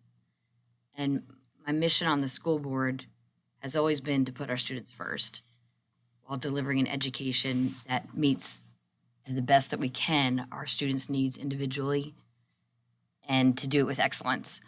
From the beginning, I think personally I've focused on common sense policies, parental rights, transparency and governance, and fiscal responsibility. For Roanoke County Public Schools to build CTE like we should, that's well-intentioned, well-designed, well-planned, purposeful, and dynamic, we're going to need an additional $21 million. And from the beginning, we were told from the Board of Supervisors that $21 million would come from this new construction build grant. But when everything shook out, and we also told that the money's there, and if we don't take it, somebody else will. But the caveat is you have to qualify. And guess what? We found out we're not going to qualify. So now what? We know from the metrics, we know from the grant writing, it's the likelihood of it happening is just slim to none. So this gets back to my initial point about growing up in a home that taught me you don't spend it unless you got it. So at the end of the day, yes, we need to get BCAT done. We need this economic driver. We need this for our students. We need it for our citizens. But the question still remains, can we handle $1.4 million? Actually, now it's probably 1.75, right? Because another 500,000, so you might as well just round up to close to 2 dollars a year to service our debt. And it just becomes irresponsible. So we're at a crossroads. I'm a huge BCAT fan. And the folks that can help us get there, that hold the purse strings, are the Board of Supervisors. We can't tell them how to spend their money, but I have an opinion, and my opinion is that the CTE Center would better serve our community than anything else, even a new library. So the question remains, will they step up? And honestly, that is the $21 million question. Thank you, Mr. Chairman. Thank you. Well, with each of your elegant words, I don't have a lot I can add to that except I wholeheartedly support this decision, and I'm thankful that we're all in a consensus here. I wear a suit every day to work, but I'm the kind of guy that I've built 2 race cars, I've tiled my own floor, I've drywalled my own bathroom, I've done my own plumbing. I'm a technical guy, and I have 2 children who I believe will thrive in a technical school. It breaks my heart that the board doesn't value these projects to the same level that we do. We do love our teachers. We know that they're not paid at the level that we would like them to be. We can't continue down this path of being 10, 15, 20% behind neighboring jurisdictions. We just can't do that. We can't take this level of debt and be expected to essentially build our own infrastructure on the current budget that we have and still be able to pay our teachers and our staff, like you mentioned, our SROs. Some of these things are contentious. I don't like how we've been treated since, I believe it was December, our last joint meeting. Is that correct? Mm-hmm. December, that meeting was a slap in the face. It was condescending.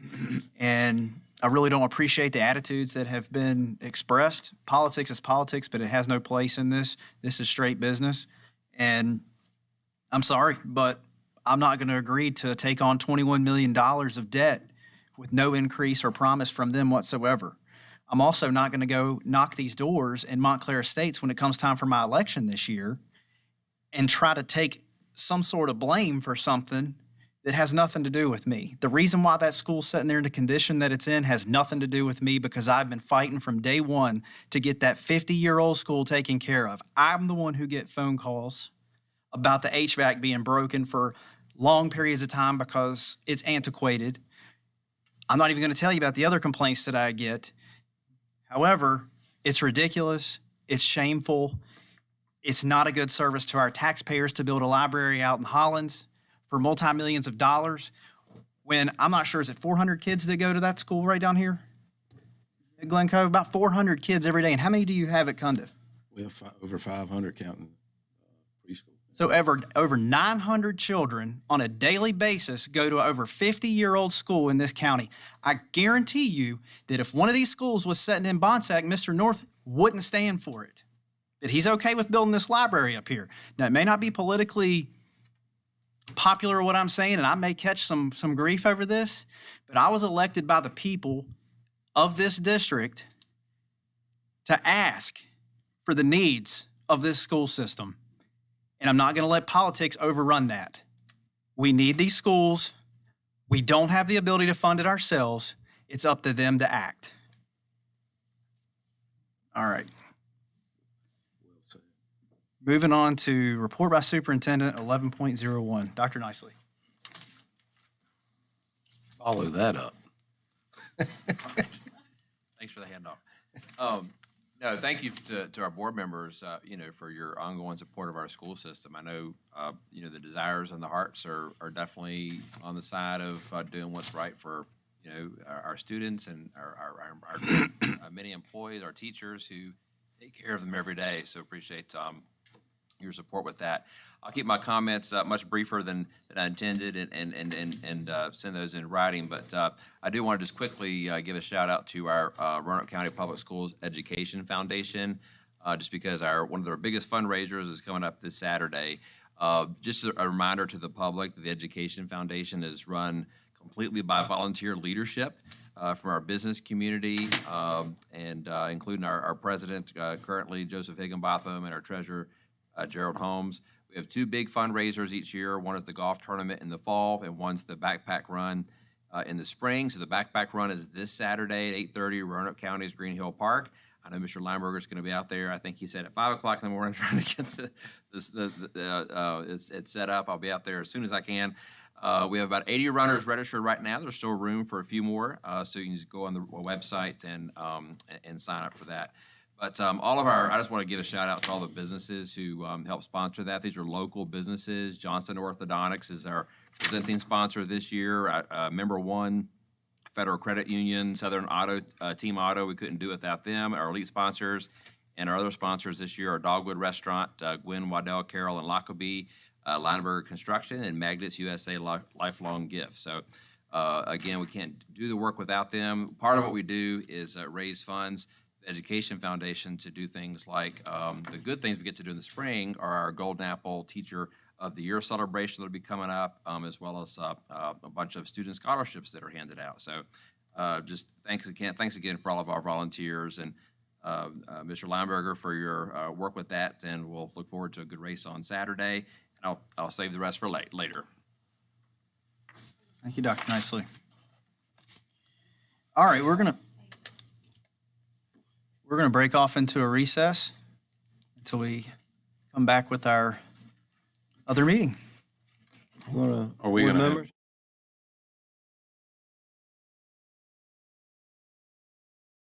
This has been a. You were hoping. 12. I was hoping. Well, I was thinking we could skip our comments and keep it short, but go ahead, Mike. No, I got more to say too. Okay. Sorry about that. Mr. Ray.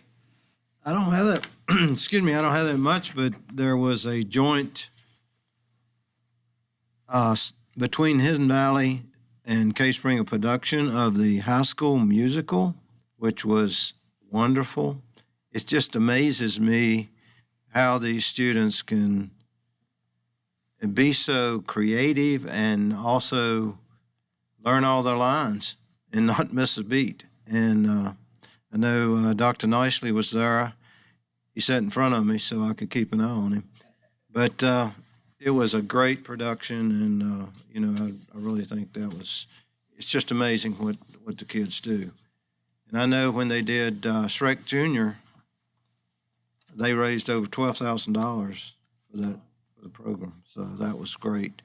The RAD program that we saw tonight, RAD Tech program, isn't it amazing to see that these kids are coming out with skill sets to be able to go into the workforce?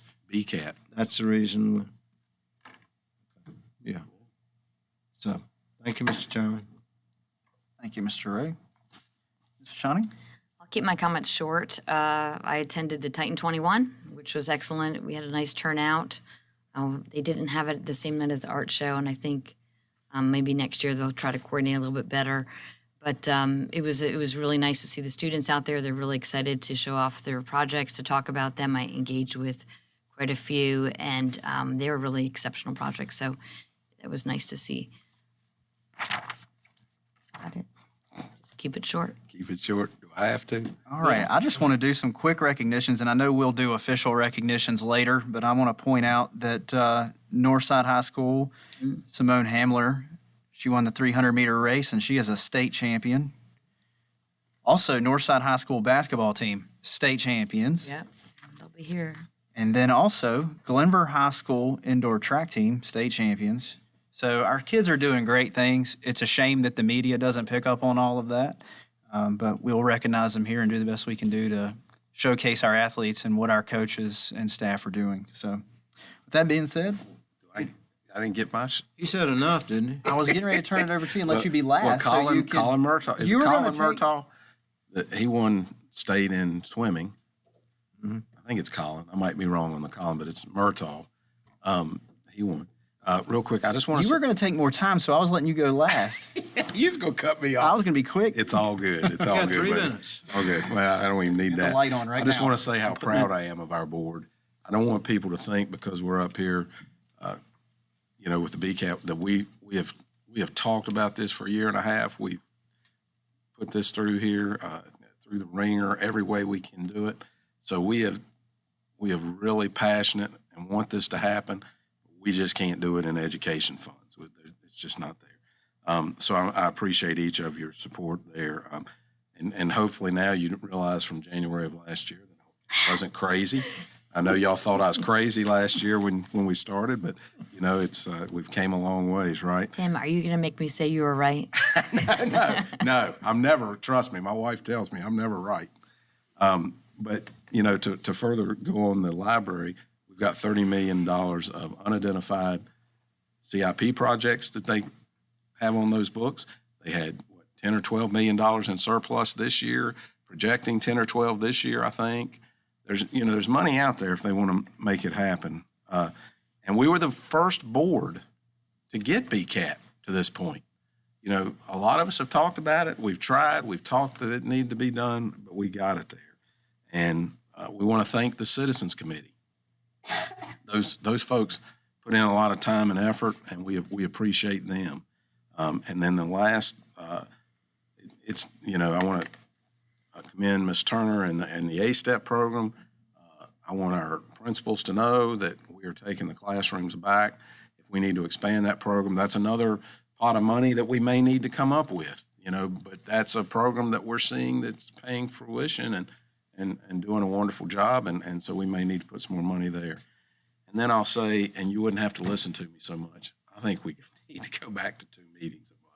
Oh, gosh. I know you don't like that, but I just think we do need to. Just consider it. There we go. I'm done. All right. Wait a minute. No, yeah. You got me all wound up It was here. in 2 hours, too. You were wound up, and you did a great job. I appreciate it. When you're passionate about something, you get a tad bit emotional. All right. Nobody has anything else, right? I'm not missing anything. All right. We're going to go into a brief recess. Don't give me too long.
reconvene to our budget work session.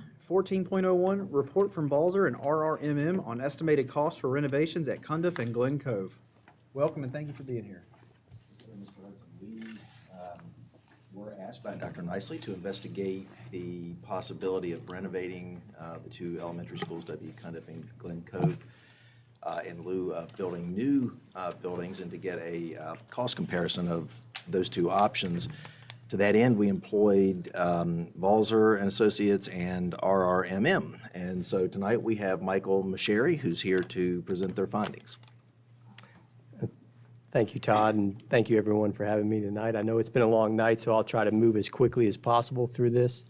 I am Michael Masheri, principal with RRMM Architects, been working closely with Balzer and Associates too, and Todd and Dr. Nicely over the last several weeks.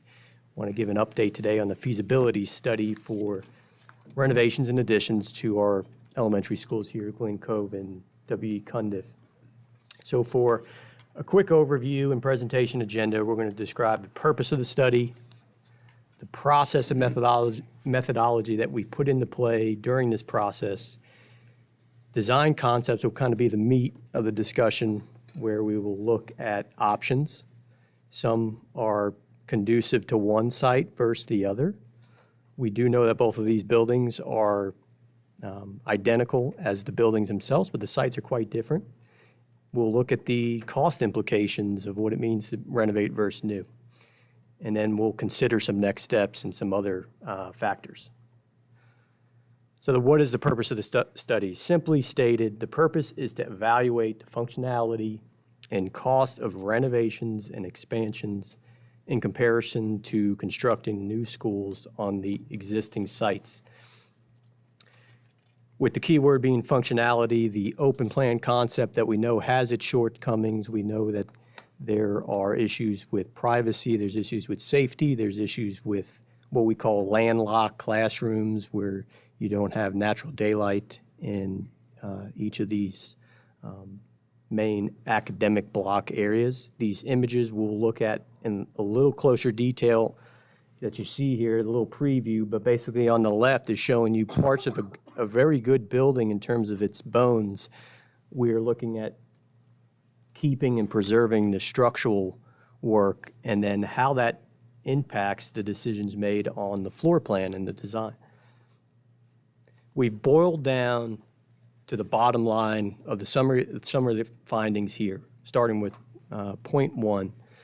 For both Glen Cove and Cundiff, much needed safety and functional improvements satisfying nearly all customary standards of a modern elementary school can be achieved through renovations and additions at substantially lower costs than building new schools.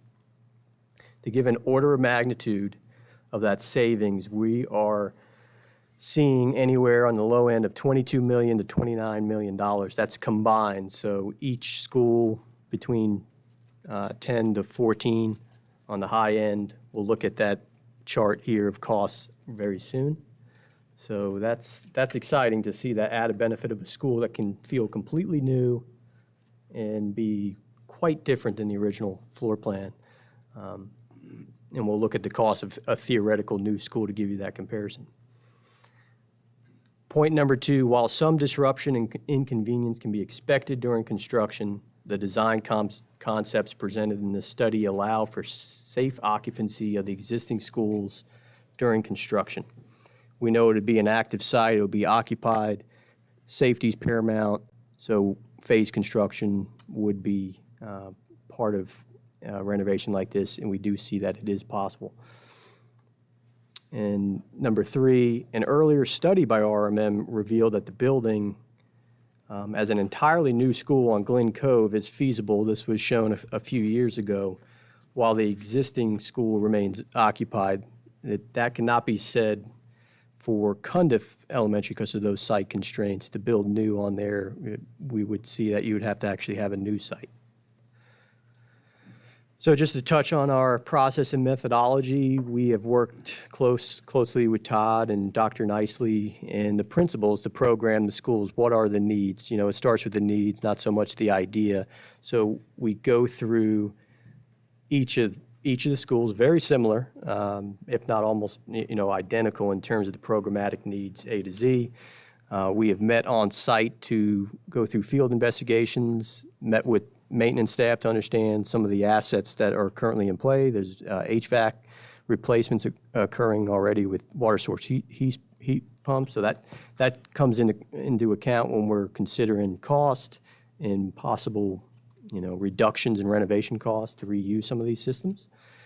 And ultimately, we go into exploring the design options with a macro level cost analysis.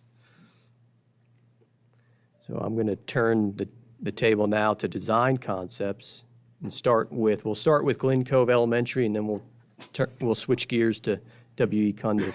So here's an existing view of Glen Cove. We know the athletic track on the right to give you reference, and then the main entry that is a shared entry between buses and cars. We know there's a poor circulation pattern as you enter this site. We want to look to address that as well.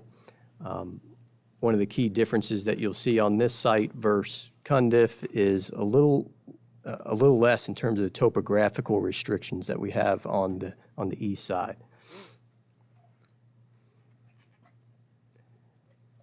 So highlighted in here in blue would be an addition that would be added on once all the other features, classrooms, are addressed inside the main building.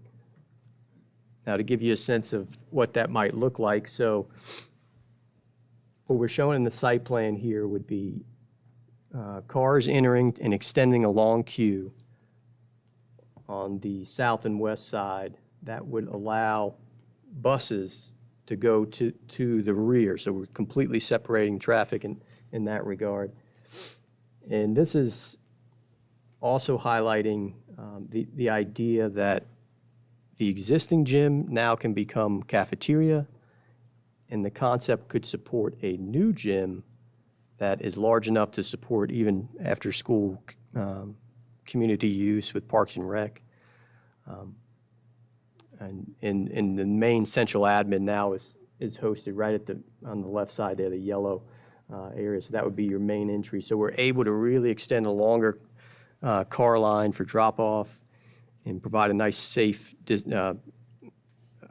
amount of, in terms of queuing and those restraints that they have now on site between separation of bus and cars. That we see that this site is manageable to bring the buses to the back, and even in the rear, that area could be after school could have some overflow parking. Also highlighted on the top area is additional mobile trailers, which would be needed just during construction. So it would be a phased occupancy. We have looked at that. We would need a closer look to really understand the amount.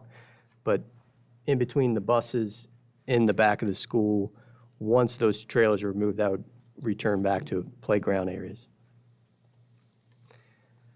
So here's a view that we know of the pod concept on the upper level, and it has its issues with landlocked areas, poor circulation, that we don't have these contained conventional classrooms that we typically can have that provide safety, especially at an elementary school level. So we did find that maybe the library as a central component could remain. So as you look at the main idea here is we bring all the classrooms to the exterior, and that will allow for all these classrooms to have natural daylight, improve the circulation, and then even in the center of this, we can bring in have a light monitor to bring in natural light to the center of the school. Mr. Sherry, would that library be walled off? Right here, we would propose that it could actually be open the way it is today. There are possibilities to do that. It would be something we'd have to talk about, in more depth. And I guess I'd have to see more, and maybe Dr. Nicely and staff, Mr. Kegels, could speak to this. But, I'm so used to that being the only place they have in that building to do a lot of functionality with kids that need extra help or need, or have some, I guess, issues. What am I trying to say? I'm tired. That's where they do a lot of one-on-one, and it's open. All those additional. But we would have more. All those additional rooms you see built in, other ones in red, are actually filling that purpose in this model. Oh, okay. I mean, and for us, you're just concepts, when you actually get to an actual design, you would kind of talk about that. You could do like a storefront, like you would leave it light, and airy, but you Oh, I could have a love the light storefront idea, in without, you don't have to necessarily wall up, you could do different things. Right. We typically see that the reading space, collaboration space can be open, and then you could have these smaller breakout areas for group study or individual mentoring. And some of those areas in red, as Dr. Nicely said, could support that. But the space in purple there is large enough to put in some additional rooms like that. Okay. Now, one question, the concern I would have would be safety in emergency situation, like lockdown type situation, because that's ultimately what we're dealing with now with the open concept thing. Are there rooms connected to that to where it would be able to hold, say, 25 kids? I would imagine an average class is maybe 25 kids or so. So everything in the light blue are these classrooms that now are contained. And it's anywhere from 22 to 24 students is what we programmed in them. You mean like if a class was in the library Yes. at the moment? Yeah. I think once you get to the design phase, with something like this, those are all kind of things that you Something want to keep in I mind. like when we visited, the Centrip and, one of the ones we visited, they have a lot of the glass from the hallways. It's a great design, but you do have to balance that with the safety piece. Right, and I think that's a big issue of getting both of these schools done in a timely fashion, is that specifically. One question, Mr. Chairman. The square footage, how much square footage are we? So the existing building, give or take, is about 57,000 square feet of existing. Our concepts will show you on the front side what we can do in terms of capturing the existing cafeteria and adding on. But, so give or take, it's about 80,000 square feet is what these concepts will support, bottom line. That's what the addition of a new gym or larger gym, as well as mainly the admin space is what you're adding. Right. Thank you. Also, just to improve the circulation pattern, kind of on the right side in the yellow, there'll be a new stairwell there, and with an opening there, so, light can be poured down into that area. And this is that lower level, so, multi-purpose space on that bottom right, that is that existing gym. We'll look at a concept that is essentially repurposing that to a cafeteria, or a concept such as at Cundiff, where we actually eliminate all of it and have a new cafeteria with it open to a gym. That's an option to have this compatibility between those two. And then also, there's another option that say, what if we keep the gym as a gym? And that is some significant cost in that too. So that could be, there could be still improvements with how we handle storage and some of the things we heard that they have issues with in the current gym size. So kind of turning our attention to that. So here's the lower level. It's really supporting the lower grades, pre-K through first. So they have the larger classrooms at ground level here. Most of them are, well, actually all of them here have access to the exterior with natural daylight. And I know I don't have a cursor here, but if we just follow kind of the main thoroughfare north to south, that's what you take right now down to the existing gym. That's essentially still the same path, but now we would convert that space in this concept to a cafeteria, kitchen on the other side, and then the gym on the far right would be a new gym able to support 400 spectator seatings. We could talk about cost-effective solutions in terms of alternates. If you don't want the seating, or you do want the seating, that type of thing can be considered. But the good news, from a feasibility standpoint, this does work on the site. And your main entry would be on the far left, and then the bottom right would be more of a secondary entrance for public use. That could be, there's a dash line there where, it can be secured from outside interference or after-school hours where folks can still come into that side of the building.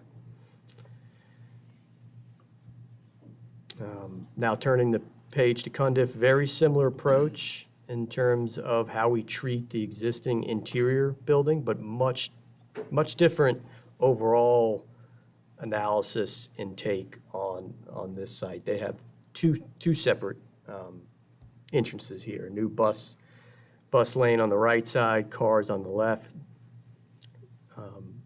You can see on the right, the heavy topo is representing that big hill site, so we have to take that into consideration.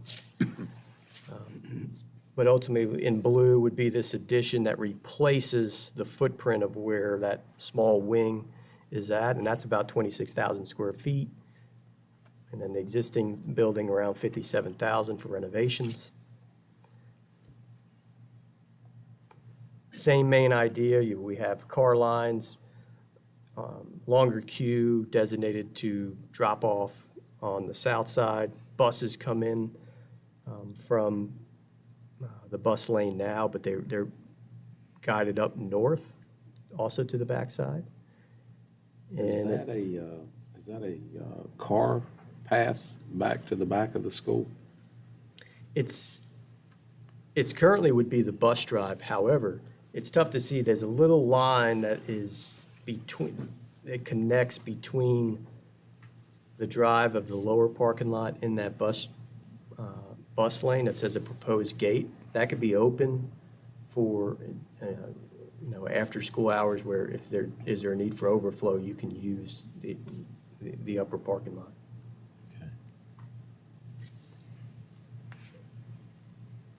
So much different concept in terms of the addition here.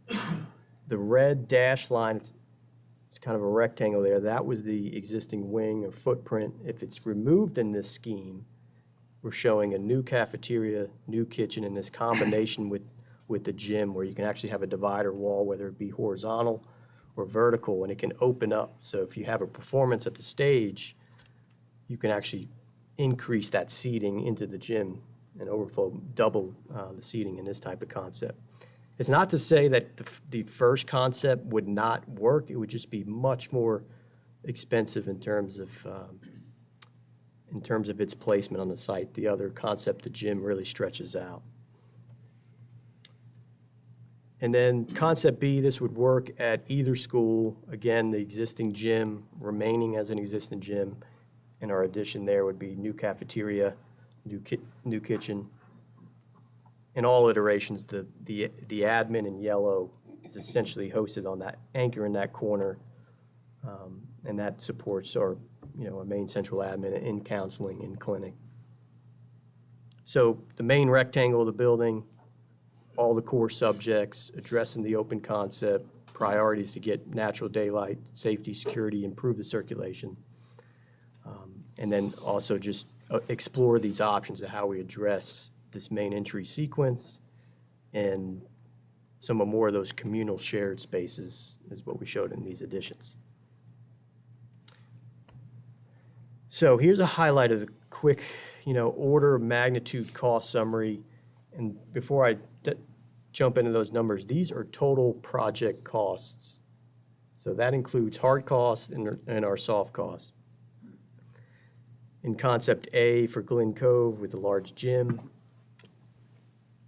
83,000 square feet, order of magnitude, that's about a $34.7 million all-in project. A construction cost of that would even be less than 30, but again, combined total project cost, 34.7. In comparison to a new school at that square foot in 2024, which would these numbers represent a bidding in 2024, that would be approximately a $9.6 million savings. And then looking at the other concepts, the savings only increase from that point going up. Cundiff with the large gym, nearly 12.3 million savings from doing a brand new school, but the order of magnitude on that cost very similar, 34.6 million total. And we show here the theoretical new school. Cundiff would be a little higher because you actually would need a new site on that. That's highlighted in blue there, 46.9 million. So we've provided a range there to see what is the total cost savings from renovations to both schools in comparison to new schools. And that could be 21.9 million on the low end and as high as 28.8 million on the highest savings. The 28.8 combined savings, both schools together, is basically saying the gym is renovated, but it still remains as the gym. Any questions on cost summary?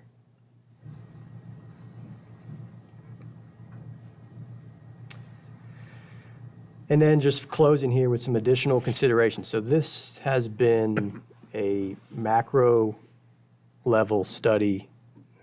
We know that this data is very important. These numbers basically show that, you know, this is feasible to renovate, meet the needs of the school, in quite a substantial savings to renovate versus new. To give you a sense of what we didn't show in those percentages is anytime you look at renovation cost to new, if that renovation ratio is 75% or less, a VDOE would recommend you renovate. If it goes higher, you really should consider building new. And all of these numbers are between 70 and 75%. Schedule implications, taking advantage of summer months, that's going to be crucial here in phasing. We load up the work for contractors to get work completed, especially in the renovation side, so we can get more classrooms online and try to limit the use of the mobile trailers during phasing. Topographical surveys, that's just something we've noted here as something that could start right away. You're going to need it anyways. There's some, there's some information we have now with Balls and Associates describing that, but that would be needed to be updated. And lastly, cost-effective measures. There's always ways that we can, a lot of ways to skin the cat in terms of going into finer detail of additive and deductive bid alternates. Those plans on those concepts show sort of the largest numbers you can have for square footages with the corridors and connections. There could be some way, and even overhangs and some nice covered areas. So that is something we could certainly explore further. So I think to identify more precisely renovations cost, though, you would have to go from this macro level to another level of really doing a cost analysis where you're doing unit pricing and takeoffs, things that are needed at a renovation side. What systems are we reusing? And knowing all the site implications, yet it's still going to point to the macro level cost analysis. Those numbers are always still important and valid. Would your numbers support like asbestos abatement, some of that? Have you got like some number? Because we're finding that out at the high school. We found it at Cave Spring. You know, we had to take those out. Now at the high school, at Byrd, I don't think we added that in, but we paid for it, and we got to pay for it either way. But I think at Cave, I don't think we had it in there, did we? We had just paid it. It was I don't think we did. Yeah. We just figured it, found out, hey, we got a little bit bigger problem. Yeah. But now your range of numbers would be within what you showed us. What you're saying macro. The short answer is it wouldn't move the needle too much for the size of the school. And the demolition square footage numbers that we've increased on this at a macro level would take something like that into account, along with the soft cost factor, where you certainly set allowances aside for abatement. Now, we have asked about abatement reports, asbestos reports, and if we have it, like things you might look at that a roofing, for example, might have it, and these roofs have been replaced. So right off the bat, that's a good start. Okay. And then, piping insulation that might have it. Okay. Thank you. Thank you all. Appreciate the work Thanks you've for done. waiting. He got here at 6:30. I know it. We weren't sure how long the meeting would go, so. Speaking of that, We could have told you it wasn't going to be over. well, Cheryl talks too much, but if we didn't The have question that. is the man interested in running for school board at this point after seeing all of that? Yeah, we might need a few spots filled. Dr. Nicely, can I ask this? I live in Roanoke County too, so. Some of these people, I just realized. do they have to stay here? I mean, if they don't have to stay here, certainly Okay, let them very go. good. Who do you want to kick out? Well, I mean, Took me a second. I don't know. She's a teacher. I'll look for volunteers, but if they don't have to be here, I hate for them to have to Yeah, stay. only if you think you're going to have budget questions, that's the I part know, here, I so. just couldn't. Well, at this point, we can find out tomorrow. You're so familiar. Give it chicken. All right, hey, if you want to hang out, this is, They're taking a nap. well, They love this All stuff. right. how can I believe they said they wanted to stay? All right, well, thank you. Thank you. Thank Thank you you. so much. And you're in Roanoke County. This is all important to you. Tell Oh, them who yeah. your, tell them what your wife does. She's a teacher for the blind and visually impaired. Oh, nice. She's amazing. She might Please tell me you listen. don't live in Windsor He Hills. knew. We live over by Bonsack off of Hunt Ridge. So you heard of my comments about closing Bonsack, didn't you? Yeah, I did. My sister works My there. son's It two. ain't happening. Your son is too. It ain't happening. Good, good. You're not on camera now. Am I I okay? appreciate it. All Yeah, good. you are. Yeah, you are. Oh, am I? All right, we still got it on the block. No. There were a few renderings that just quickly look through that here and give you a sense of how we start exploring the massing of this. So all that's always important to teach us about, the proportions and relationships, and also give you guys a sense of perspective to scale. Now, Dr. Nicely, would Mr. Sherry be the one to ask?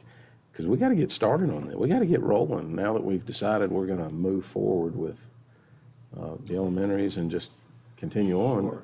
Yeah, once funding's available, through the plans, I mean, and so we know kind of like when we'd have enough to start, an elementary, then, everything I'm hearing as far as, starting these projects, I mean, you really need 16, 18 months, at a time to, do all the upfront work, before you're ready to break ground. Wow, so we couldn't make July 1, 24. Well, maybe the smaller ones would be a little sooner, but. Smaller ones. Yeah. The elementary versus the bigger project. Well, you'll have That's to, the only one you'll we have to got. solidify kind of your project approach, what, whether it's RFP, Alpha Architect, and these cost estimates, we're looking at a schedule as a pretty aggressive, but to have start in late spring of 2024, as if, an architect would be brought on board very soon. Okay. And your topos first? You need topos? Topos would be a requirement, yeah. Sound like you speak the language. Oh. And I've what been you would around get too into long. part of, and then geotechnical investigations and spot areas where you might have where the additions might go, but that could come later on. Well, thank you. Thank you, Yeah, appreciate you. Thank you. Thank you all.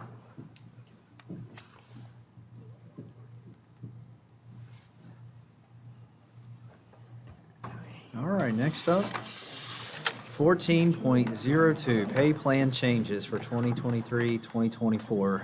Mr. Bradshaw. Y'all trying to kick me out. I'll try to be brief through my 42 slides. We're waiting on that in 14.03. Next. No, I'm kidding, y'all. Oh, there's that grape shot again. Oh, it shows up there, but I like it. How do I get this over? Is that the Evil Chuck? Knievel? No, that's, I am, but I that's don't know. Jim. That is me. Yeah. Oh, I thought it was Evil Knievel. No, he's got a motorcycle. Hell no. I got plenty of room still to keep laying that thing around a little bit. I've got it up here, Chuck, and obviously I'm in, but is it a double sling? Thank you. Get some fruit. My wife Yeah, helped I'll me help because that's the picture I have on Yeah, and a everything. fork. And And a not her? or the kids or whatever. See, Thank you. I thought he was gonna say he's from Windsor Hills. I'm like, good Lord. No, Cheryl's but I done. know his wife. Oh, there we go. But you just grinned when he said Brunson. That's right. Send him to Bird. And you're closing it. Oh, you're a mess. I just wanted to give Cheryl. Cheryl. Who did it? I don't know. Ken, do you know who did That Monson? was back in 1999. Yeah, it was 20 years ago, but I can't remember. And they built it for a capacity of 400, and they had 397 the first year. So they had to add the, That was one of those projects, when they first trying to develop a concept, they even talked to, maybe it should be like a shared school with Bottom and this kind of thing, but oh, really? I heard that conversation happening. Right. All right, Mr. Chairman, real quick, I really don't have a lot. I'm going to just take the highlights of the plan. You have the plan in your documents that covers everything. It looks very similar to what we've been using for many years since we've changed it. Just to highlight a few things, of course, due to the compensation study, we're changing the teacher scale and the support scale, along with updating some position titles. This is changing the academic stipends that were recommended, as well as the athletic stipends. So those are some big changes that are being replaced that you'll see in there. Some of the smaller changes, but I want to make sure I highlight all the changes that are occurring just so you're aware.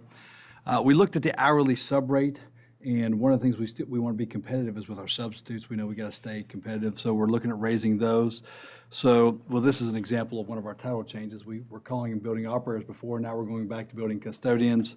We're going to move that from $12 to $14. Our building managers are going to move from $14 to $17. That's what we're recommending. I'm sorry, I keep saying we're moving. We're recommending. Bus aides, $12 to $14 per hour. Our bus drivers, $17.50 to $18.50. And again, these are just our substitutes. Our extra runs during the middle of the day, we're going to move those from $17 to $19. Car driver, $17.50 to $18.50. Nutrition associate, $12 to $14. Nutrition manager, $16 to $18. Sign language, which many of you may not know we actually have that, but I know Chuck utilized that probably a lot for graduation, from 15 to 18. We've added two things in this pay plan that were not in the previous pay plan or pay plan in our current, and that is our overnight curricular-related activities, and that's going to be at $100 a night is what we're recommending. That's if somebody has to go out of town with their class. And then we're also looking at adding an operations on-call person, and that would be at $250 a week. And that's going to be for somebody who's basically on call for the week. We're going to have them, I think it's Saturday through Saturday, and Mr. Kegels can probably correct me. They're going to be the ones that would carry the phone. So if there's an emergency by a principal or a building or anything, they're the ones that would call, and then they would figure out how to delegate it out. But that person needs to be basically available to work 24 hours a day, so giving them an extra stipend. So those are really the highlights of the plan. Those are the only changes that we've got in our new pay plan. My last slide is probably your all's favorite always, and that's wrong way. Questions? But truthfully, that we're not making any drastic changes except for actually the scales, and that's what Susan has presented, and we're going to be presenting again tonight. So that's strictly the pay plan that will coincide with the comp study and the budget. Thank you, Mr. Bradshaw. Thank you. I think we're kind of glossing over it. Yeah. Item 14.03, 2023-2024 budget work session number 3. Ms. Susan Peterson. I couldn't think of a question now if I had one. I'm a little tired. Yeah.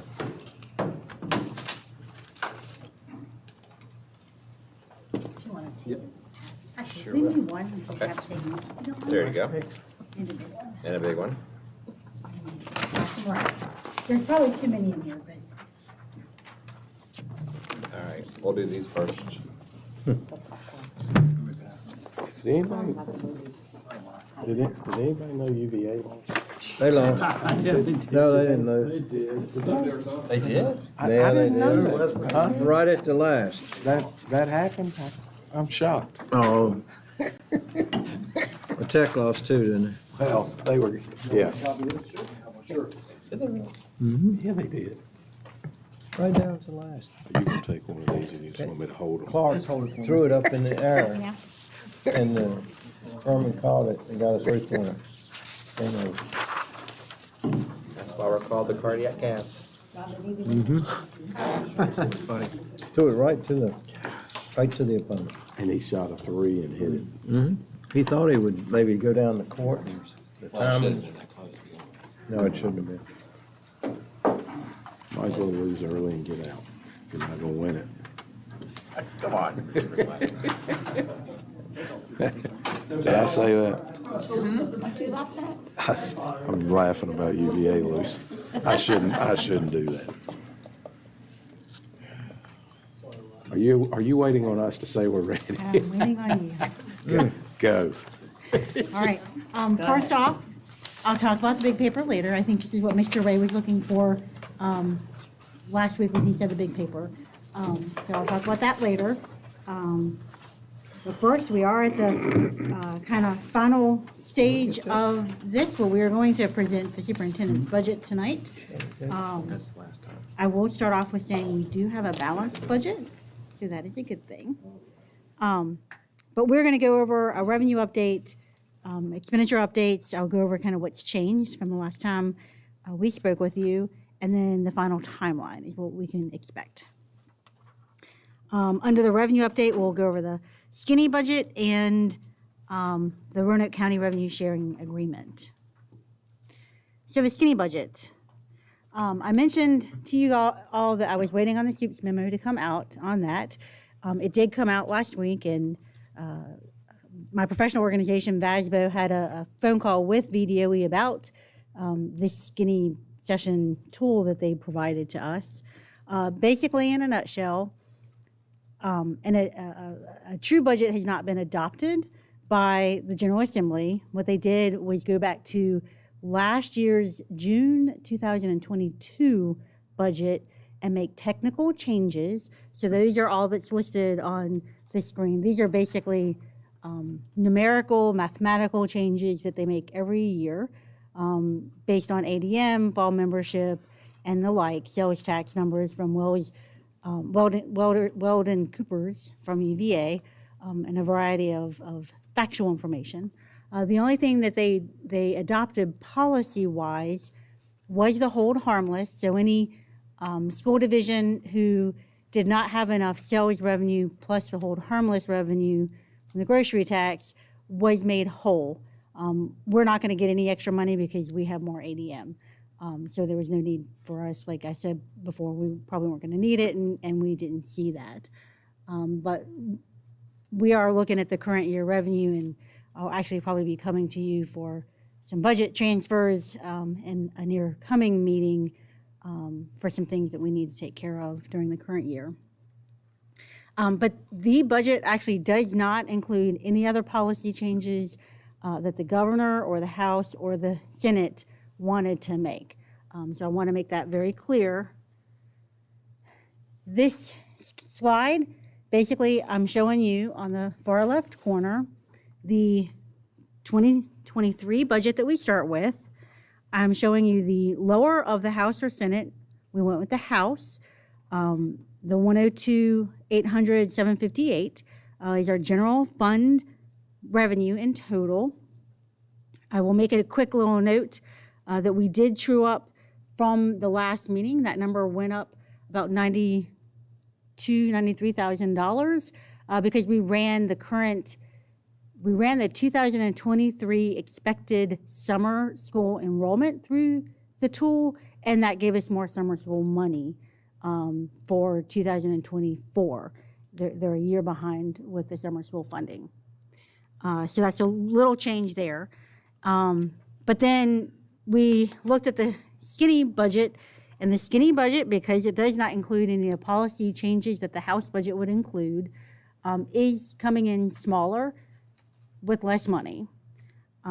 It is my expectation, there is no word from that I have heard of that the governor is going to call a special session or that anything is going to change. However, I have hopes and expectations that we, and suspicions that we may see something coming down the pike. And so at this time, I'm not necessarily recommending us go to the skinny budget. I think we can safely stay with the House budget, because I feel like with all three of the budgets that were presented to begin with, having been higher than the skinny budget, I feel like at the end of the day, we're going to end up having something. And if we don't have it by the time they walk away this session, you know, we're going to have a caboose budget come back up in December when the governor presents the following year's budget. And I just suspect that there will be additional money at that time. So right now, it will be my recommendation that we stick with the House budget and roll our chances with that $1.65 million. Any questions or concerns? Or are you just ready to be going home? Well, I'm not gonna lie, I got brain fog, but Just remember, like she said, between the governor's budget, the Senate budget, the House is the lowest, that's the most conservative, and that's what she's still sticking with. We think going to the skinny budget is just not necessary. okay, so. So we got 4 million. I'm sorry, go ahead. No, 4 million. I was just gonna say, and hopefully, we may see a little bump to that, we're hoping. Even from the House budget, we would hope, yeah. But yeah. Okay. If we're wrong, which I don't think we are, but if we're wrong, that's why we have that contingency fund, which will cover it. Yep, Yeah, which is $2 million, so that would totally cover it. plus we got some reserves. Right. Yeah. Yep, so we're good. And I will say that I did have a phone call with the other regional directors and CFOs of school divisions in Region 6. Some of them have already adopted the House budget because they've adopted last week before this came out. Some of them were teetering back and forth. So we're all kind of in the same boat. And I think you're going to see half of them going towards the skinny budget, and I think you're going to see half of them staying with the House budget. I swear every year this comes down the pike, and there's something different coming out of Richmond that makes it just a unique industry to be in. So moving forward, I don't want to beleaguer the formula itself, but I did want to put the actual formula in here for your review. As you know, the county has adopted the revenue sharing formula in their comprehensive financial policy.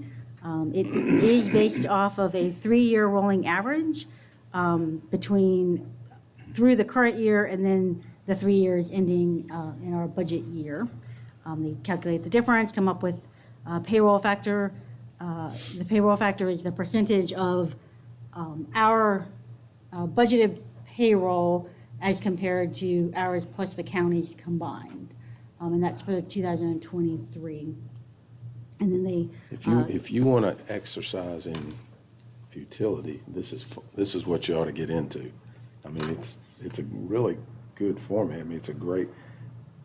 They've skewed it a little bit the other way now, and that's where this 43 to 41% comes in. That's where they've, brought it back down. So they're squeezing us even more on education funds. And one more point to that, the ADM, this is where that demographic study would come in. And this is where it was so wrong the first year, right out of the gate, we used that thing, we decided it was useless. But, maybe they've got magic sauce that we don't know about. So running that through the formula, we will end up, the number is higher than what I shared with you before. They had given me a draft number previously. Currently, the transfer will increase about a little over $2.5 million, and we're looking at an additional $7.99 million from the county for next year based off of this formula. Now, I have been warned that the property and local tax amount of $213,326,500 is subject to change, that the Board of Supervisors are looking to provide some tax relief, and when they do give these tax relief credits out, that will reduce the overall tax revenue, and then that will be flowed through the formula, and we will see a reduction. They are going to vote in that probably the same meeting at which we present our budget to the Board of Supervisors. And so I share that with you. We are going to have to adopt a budget, present it to the Board of Supervisors, and revise it. And come down. Yeah. Most likely. Yep. Susan, I have a question if you may, Mr. Chairman. We won't go up. Has the Board of Supervisors said what type of relief percentage they're going to be giving? I was not provided that information. Yeah. And I didn't go to their work session. I was working on this one. They have asked, what we were going to do, because they like to try to get close to what we're doing, but we don't really know on their end what they're doing. So as Mr. Greenway was mentioning before, Our percentage of the total revenue that was shared Squeezing at the this in. beginning of this was 43.1301%. This is the first year out of all of the years that this has been implemented that we have ticked back up, and that's because we have raised our ADM slightly. Right. We had a few more students. So it's just a quick little graph to share that trend with you. Moving on, we can go into the expenditures. And so when I move into this, I will share with you, board members, if you can either follow along in your PowerPoint or you can grab the big piece of paper. They're the same information. I just put it in the PowerPoint so that you could see on the screen as I was going through. Do you have this big? Yeah, it's like 13 pages. I got it. I'm just. The way that these are set up is on the left-hand side, the brown columns, the RCPS logo brown columns, are the March 2, 2023 work session. These are the numbers that I presented last time. In the blue, the RCPS blue shaded columns are the amounts that we have kind of sharpened our pencils and came out with either more expenses or savings or reductions in revenue or increases in revenue. So that's all in this column. If it is in the general fund column, that means it is considered a part of the budget that will be funded. We have an unfunded to show a couple of items and some additional information for your review. And then you have the total general fund, which shows the addition of both the general fund and the unfunded. Off to the right-hand side of the general fund on both the prior information and the current information are really just the expenditures in the grant and nutrition funds. They are self-funded. I'm not showing the differences in the revenues at this point. I'm just showing you how relatable and the increases are for these other funds. So that's kind of how to read through what I'm presenting. So on the first section, the state, the general fund revenue, the increase for the summer school is our difference between the prior number and the current number. So like I said, it's about $90,000.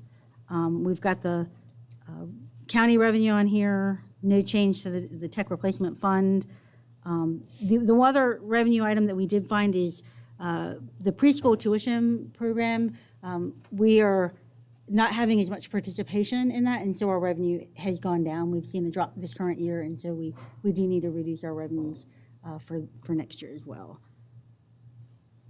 I hope that doesn't mean kids aren't coming to public schools if they're not coming to that. No, we have a three-way preschool program. It's made up of employee students, which is the tuition program. It's made up of our VPI kids, which are really our low and reduced economically disadvantaged students, and it's made up of our special ed students. And so all three ways. We make sure we have enough slots for our special ed and our VPI students first, and then because those populations have increased tremendously, the slots left for our employees has reduced. Okay. Sorry, I didn't mean to cut you off, Dr. Nicely. Moving on to administration.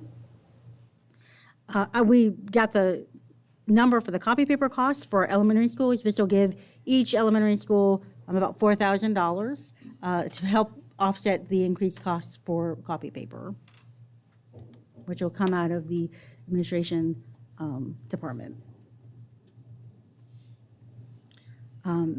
So moving into the HR requests, this is a lot of information and a lot of numbers. I will say first off the bat, unfortunately, it looks really funny that our teachers on this slide are going from 6.2 million when I previously presented down to 3.9 million, while our support staff is going from 3.8 million up to 5.7 million.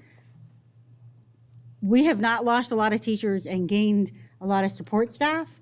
The IDEA grant has determined and identified that it would be a lot easier to track employees by moving about 50 IAs out and moving, I think, about 26 special ed coordinators into the grant. This is something that we can do pretty easily, and it'll allow for staff to not have to track as many comings and goings of IA staff.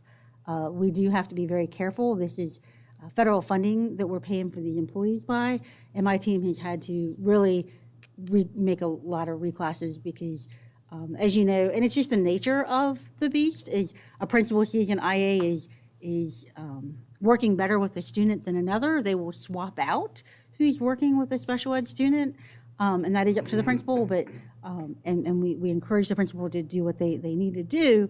But on the back end, on the recording side, it caused a lot of work for the team, and they determined that we could save a lot of time and effort by swapping out teachers who aren't really going to change as much as the IAs. So that is the big difference between those two numbers. So the grant money stayed the same, and we were revenue neutral, basically. Basically, it's just, it looks funny because we're going through the compensation study and I'm breaking apart the teachers from the support staff, and we're just swapping the funding source. So that's the reason your number. At the end of the day, if you're a teacher, and you're still gonna get the same increase and vice Correct. versa. That didn't change, it's just how it. Totally there. It looks like that. I know, it's very convoluted. You're giving me a look. I will say that when I got the final kind of listing of employees from HR this year, we ran it through our budget software, and they had, from the comp study numbers that I presented last time to now, they took out retirees and replaced them at the midpoint. They took out anyone that they knew was leaving the system and put all of those folks at the midpoint. And so we do have about a $400,000 savings on our payroll as a result of just getting rid of that lapse for known factors of clean up those positions. And that's normal. That always happens whenever we present and then go through staffing and sharpen our Is that a pencils. time lag though? Are you like, you'll come back to the 400,000 or what? You saved 400,000, you said. Mm-hmm. So the expense in the timeframe, it won't go back. Well, I mean, it depends on if we hire more experienced folks, then it could go back up. But I think we have enough in the budget to cover that. Okay. That's our typical process. The next, 6 items on here are, Dr. Nicely had asked for me to share with you the cost to implement the 45 beginning with 35 steps. We ran a 45-5 beginning scale with the 30 and 35 steps, and then the 46 with the 30 and 35. So as you look at these numbers, if you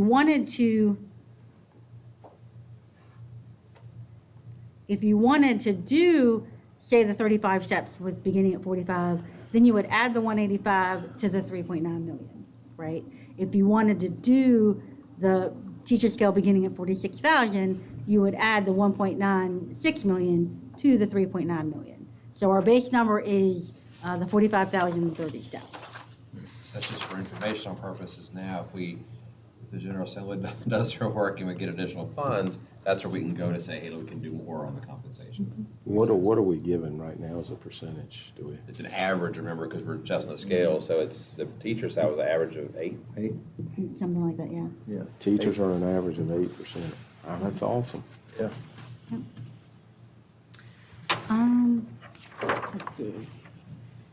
So take care of that Keep in one. mind, we're doing everything we can to drive that number. I want people to understand that. I doubt anybody's watching at this point, but if you are watching, we recognize our teachers when we're driving. We have 45 watching. Oh, good. Okay, good. Tim, say hi to your mom. Sorry, I couldn't help myself.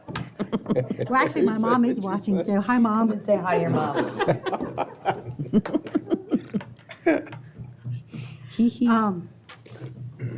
We did find a couple of athletic stipends that the cost increased and we didn't capture them to begin with. So that went up a teeny bit. We did move, after further investigation, it was determined that extending the IA contract while from where they are now to the 7.33 hours and to add the 2 days, while would be really nice to do and something we want to do, may not be imperative like some of the other items on this list. So we did drop that in the unfunded column. And then, as Mr. Bradshaw shared, the overnight curricular-related activity stipend is coming in about $5,000. So that would probably provide about 46 different overnight stipends once you take back out the FICA.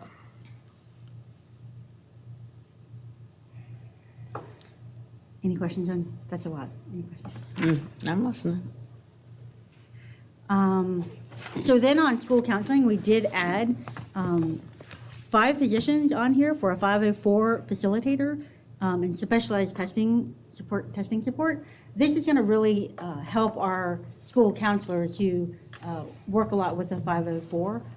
So it'll put one coordinator in every high school so that they can manage this as opposed to the school counselor, and the school counselors can really focus on our students' needs. So that's what this is. It frees up counselors to do counseling instead of having to do the phone Yeah. call coordination. And it's a full-time position? 5 full-time positions. Yeah, one for each high school. Yeah, they'll serve, they won't just be for the high school, it'll be the high school, middle school. Secondary school. Yeah. Okay, so that's what I was, okay. Yeah, they'll handle the whole, I'm The sorry, whole. I forgot, the whole region Mhm. and the feeder schools and all of that. And they think that that will be a more streamlined and efficient way to manage that program. Oh, yeah. There's a lot of meetings they have to attend. It is.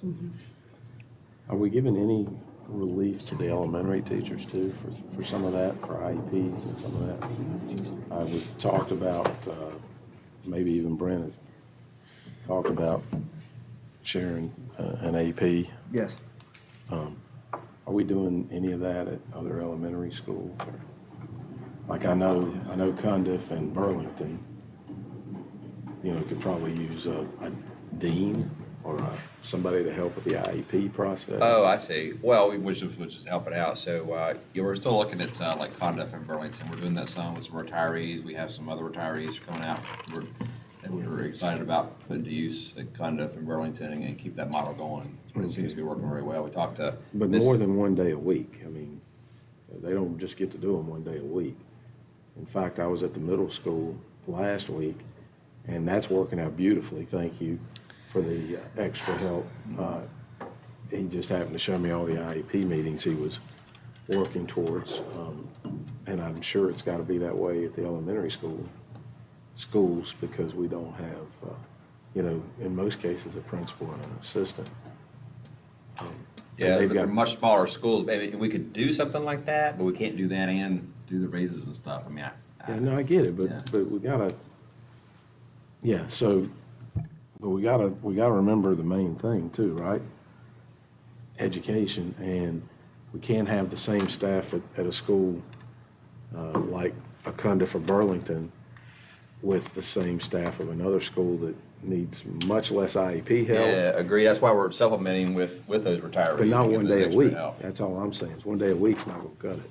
Well, I mean, if you want, honestly, these are just budgetary decisions. If you want to do more full-time people, we can do that. It's just. We don't even have to have full-time, but we can, one day a week, it's gratis, but we need to probably Yeah. do a little better. And we can talk about that, but, yeah. The rest of the school counseling requests are same as I presented before. Moving into special education. Suzanne, may I ask you a question? So the SEL Digital Elementary and the Second Step SEL Digital Programming, is that a state mandated program that we have to do? No, these are programs that our school counseling department found a couple of years ago, and we funded them first through a STOP grant from the federal government, and that has run out, and so we're trying to get it built into the. There's a lot of controversy over SEL Digital Programming and Second Step. So I'm just gonna look into that a little bit more. Because they take our children's data, some of the surveys and things. I can talk lot of times we use it in the classroom as well, so maybe we can talk.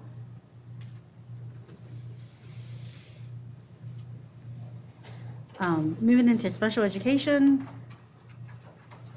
The only thing that changed in this slide, where, if you recall back in the HR slide, we did not provide the additional 2 hours in 7.33 hour. We didn't extend the contract for the IAs, so I was able to back the IAs that are requested for special ed back down to what the regular contract is. Anytime, I always have to think, anytime there's a position requested, if we're gonna also request a change in that contract, I would include that in the position requested as well, if it's across the board. So I'm just backing that out down to regular contract, is what I'm doing. So they're fully funded, it's just, that's the regular contract price. Okay, so y'all have made reference earlier, the biggest thing on this slide and the next slide will be our summer school. And I will let you know that in gathering all of the information from all of our different directors and executive directors on summer school, we're looking at spending $1.2 million to offer summer school for the summer of 2023. This will be June and July. This number is much extended beyond what we've ever done in the past because we did receive $500,000 of ARPA money, which required us to have extended hours. But of course, along with that came local funding that we had to make up some of these extra hours for, right? So this is an area where about $500,000 will come out of the grant. We have just under $200,000 sitting in their current budget. And then I'll have to look at payroll lapse and revenue surplus that we expect in the current year. And my staff is already looking at that. They're doing a great job. And that's where I referenced we may have to do some shifting of funds to get money where it needs to be for this year for the summer school. When COVID hit, we expanded our elementary school program significantly. And we also expanded our middle school programs significantly. So the cost of what we're offering now compared to what's sitting in our budget is vastly different. And we have been able to fund them for the past several years because we did use the SRSA, the ARPA funding. Now going forward, this is probably one of the first places where we are actually facing that fiscal cliff where our federal funds are going away and we need to build into our budget these costs for expanded programs that are really helping our students, and they're great programs, but it's just over $452,000 across transportation, elementary school, and secondary. So the elementary amount was $319,040. Again, the summer school, $80,000 for the secondary. That's the only thing in this one. Assessment and research did not change. CTE did not, well, CTE changed because they're a work-based learning coordinator. We reduced that from a full-time position to a part-time position. Facilities is the same. Maintenance, I'm kind of flying through now because I think everyone's ready to go home. The only number that changed on this is that we increased $22,400 for the on-call program. This is the new program they want to put in place to provide one employee for a week who will be on call to answer any of the maintenance issues that principals have. Transportation remained the same. And then finance remained the same as well. And you can see the last 3 rows on here, total revenue changes, total requested are both $19,022,166, so that we do have a balanced budget at this point with this column, if this is what you desire. But going forward, oh, I went too far. No, this slide I want you to see.